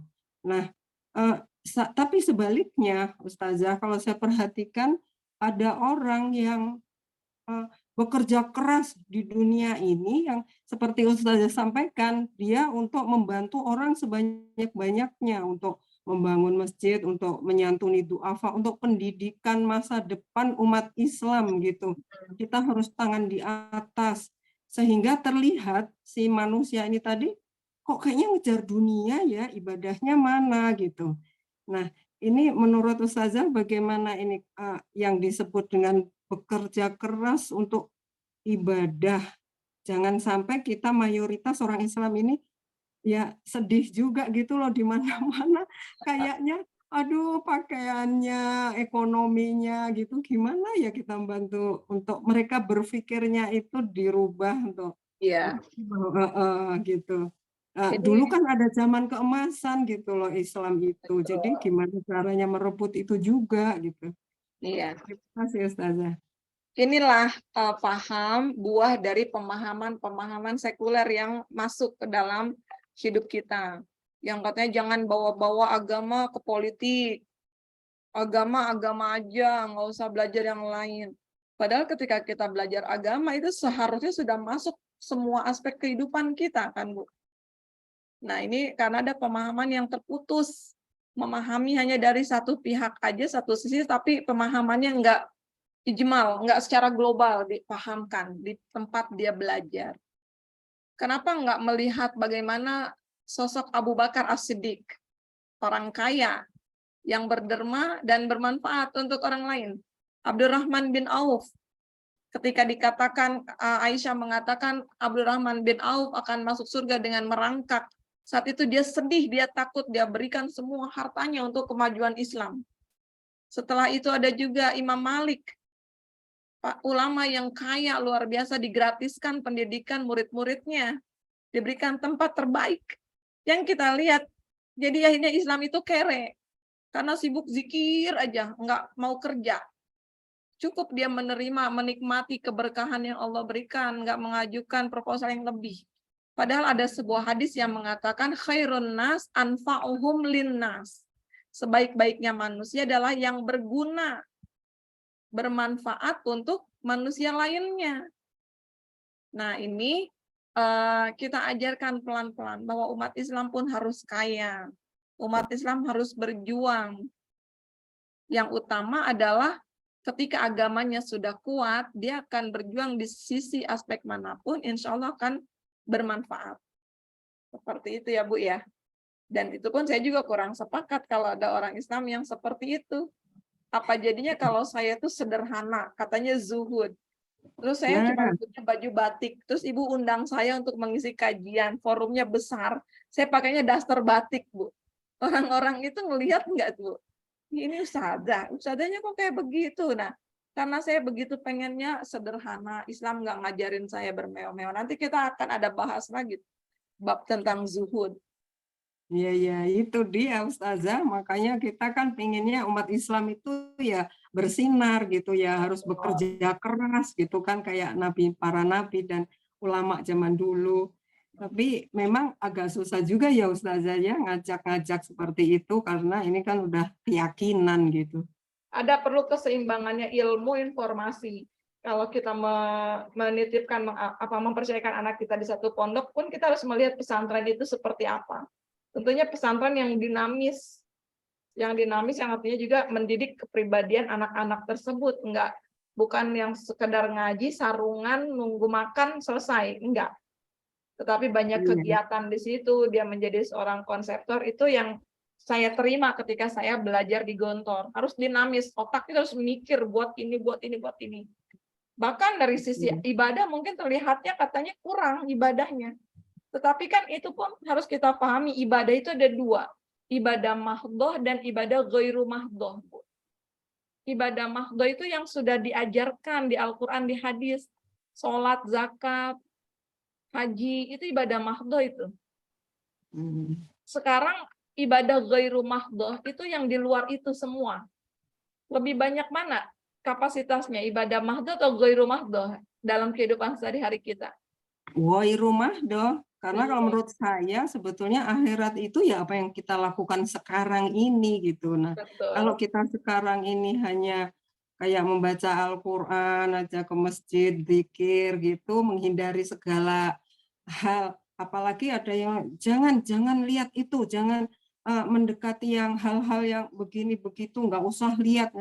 Terus begitu kita terjerumus pada ketemu pada komunitas yang tidak kita hindari tadi, kita jadi bingung, akhirnya malah istilahnya mati kutu sendiri gitu.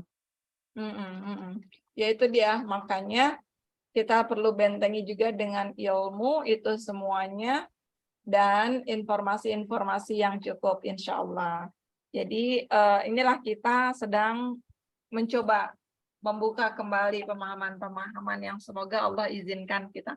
Nanti kemarin di bab yang terdahulu kan udah dibahas bahwa ilmu utama yang kita pelajari adalah akidah. Ya kan Bu, kalau akidahnya udah kuat, agamanya kuat, insya Allah belajar dunia pun kita nggak cepat terombang-ambing. Yang seperti itu berarti pemahaman akidah fikihnya masih kurang. Dia nggak tahu bahwa ibadah itu ada yang lain. Seperti itu Bu Erlik, barakallahu fiik. Barakallah, syukran Ustazah. Iya. Ada lagi Ustazah dari Ica, Ustazah? Iya, silakan. Ya, syukran. Assalamualaikum Ustazah. Iya, silakan. Waalaikumsalam warahmatullahi wabarakatuh. Iya, Qadarullah lagi belajar pasal bab tentang niat. Yang saya mau tanyakan, niat tentang bayar hutang Ustazah. Jadi mungkin karena udah terlalu lama pada satu kondisi gitu, kemudian baru teringat gitu, oh ada utang nih dengan seseorang gitu saja.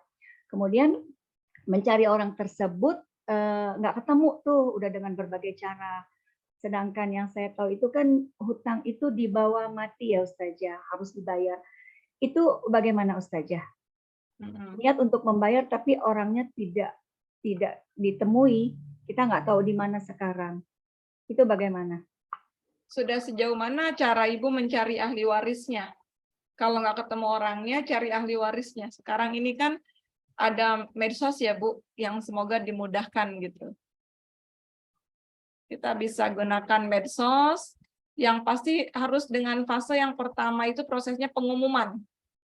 Mencari orang itu atau saudara atau ahli warisnya. Karena ini udah sampai ada 15 tahun Ustazah. Sudah 15 tahun? Iya, jadi sudah 15 kayak tahun atau hutangnya sudah 15 tahun? Sudah 15 tahun tidak ketemu Ustazah.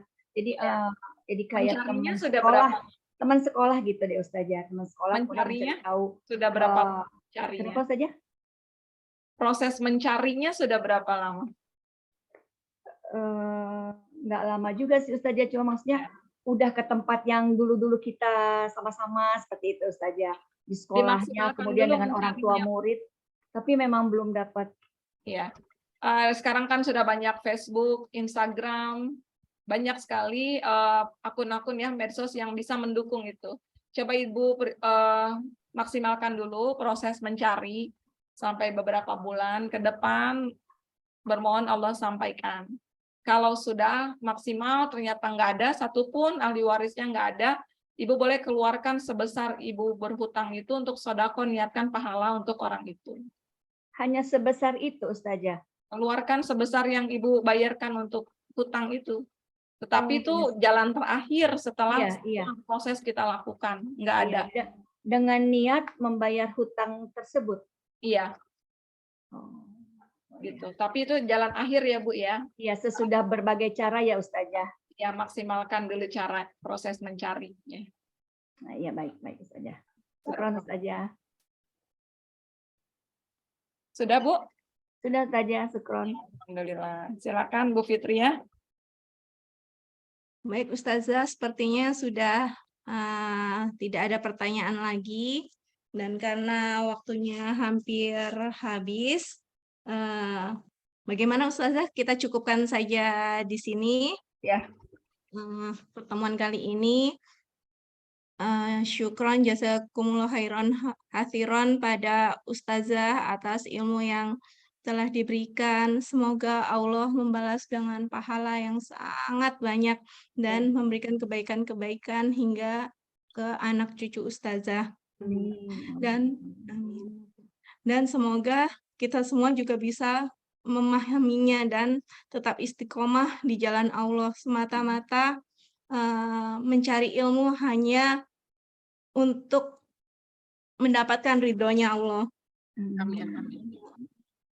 Dan seperti biasanya yang kami, yang kita semua nantikan adalah doa penutup dari Ustazah. Kiranya Ustazah berkenan untuk memimpin doa penutup untuk kami, Ustazah.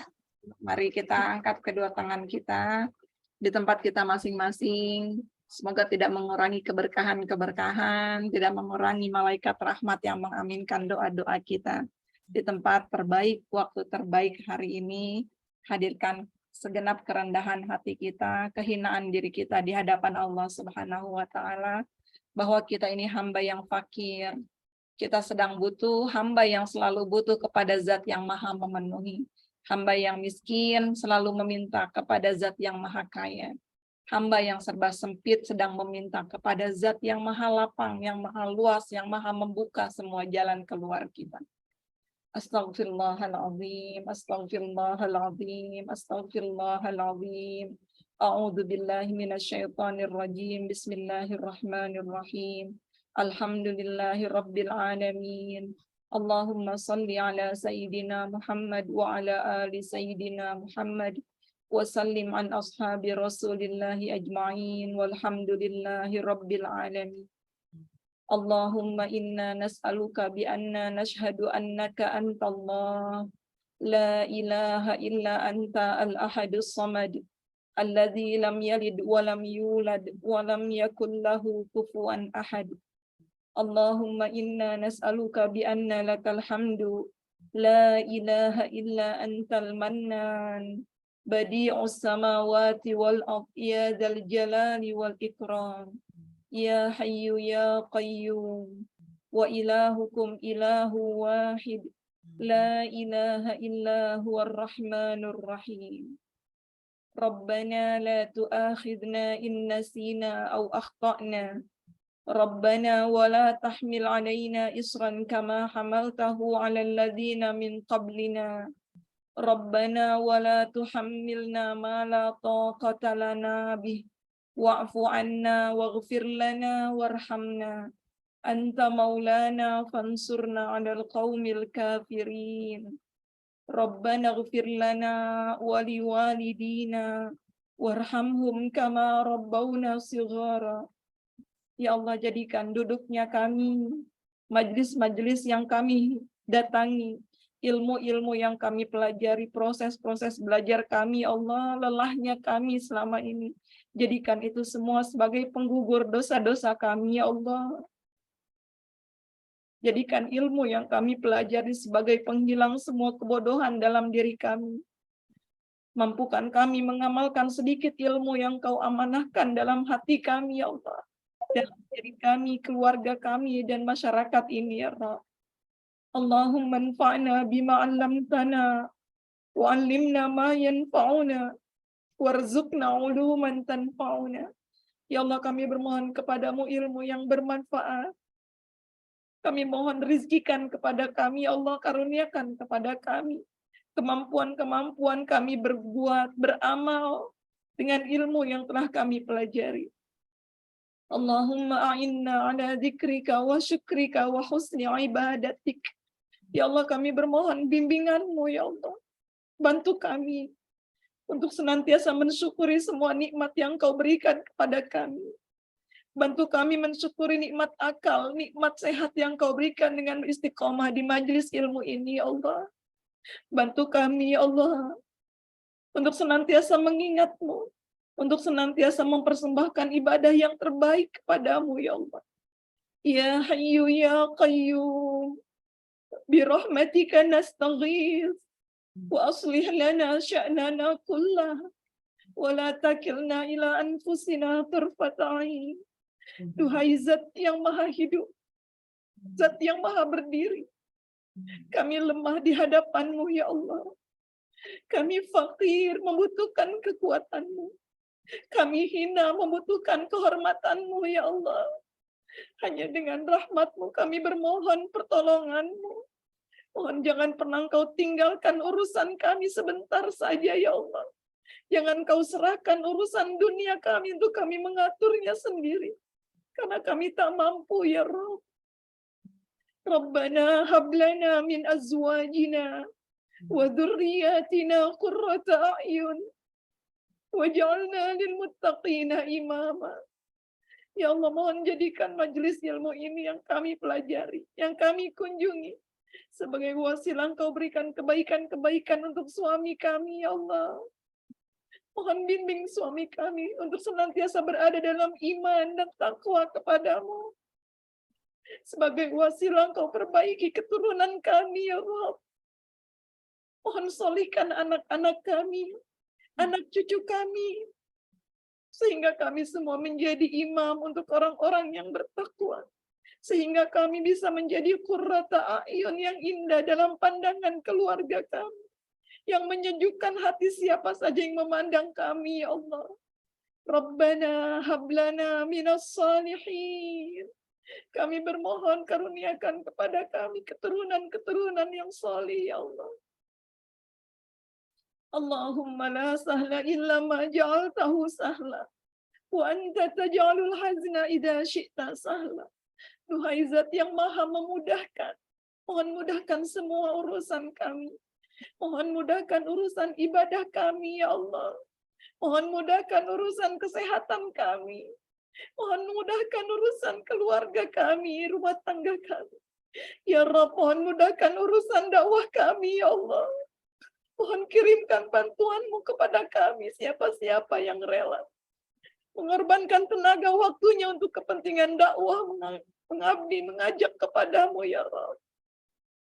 Rabbana atina fid dunya hasanah wa fil akhirati hasanah wa qina adzabannar wa qina adzabannar wa qina adzabannar.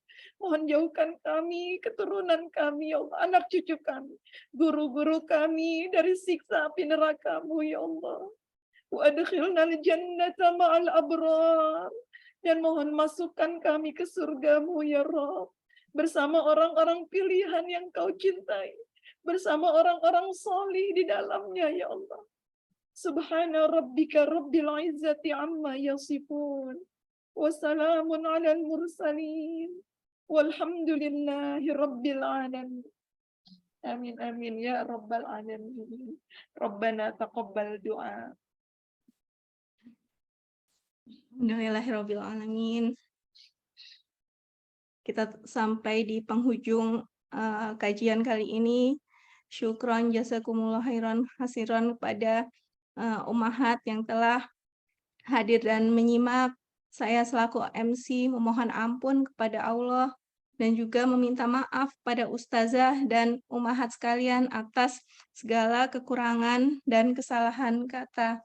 Marilah kita tutup taklim ini dengan istighfar 3 kali, doa kafaratul majelis dan surat Al-Asr. Astaghfirullahalazim, astaghfirullahalazim, astaghfirullahalazim. Subhanaka Allahumma wa bihamdika asyhadu an la ilaha illa anta astaghfiruka wa atubu ilaik. Bismillahirrahmanirrahim. Wal 'asr innal insana lafi khusr illa alladziina aamanu wa 'amilus solihati wa tawassaw bil haqqi wa tawassaw bis sabr. Wassalamualaikum warahmatullahi wabarakatuh. Waalaikumsalam warahmatullahi Waalaikumsalam warahmatullahi wabarakatuh. Teman-teman semua. Mudah-mudahan semua. Pamit ya.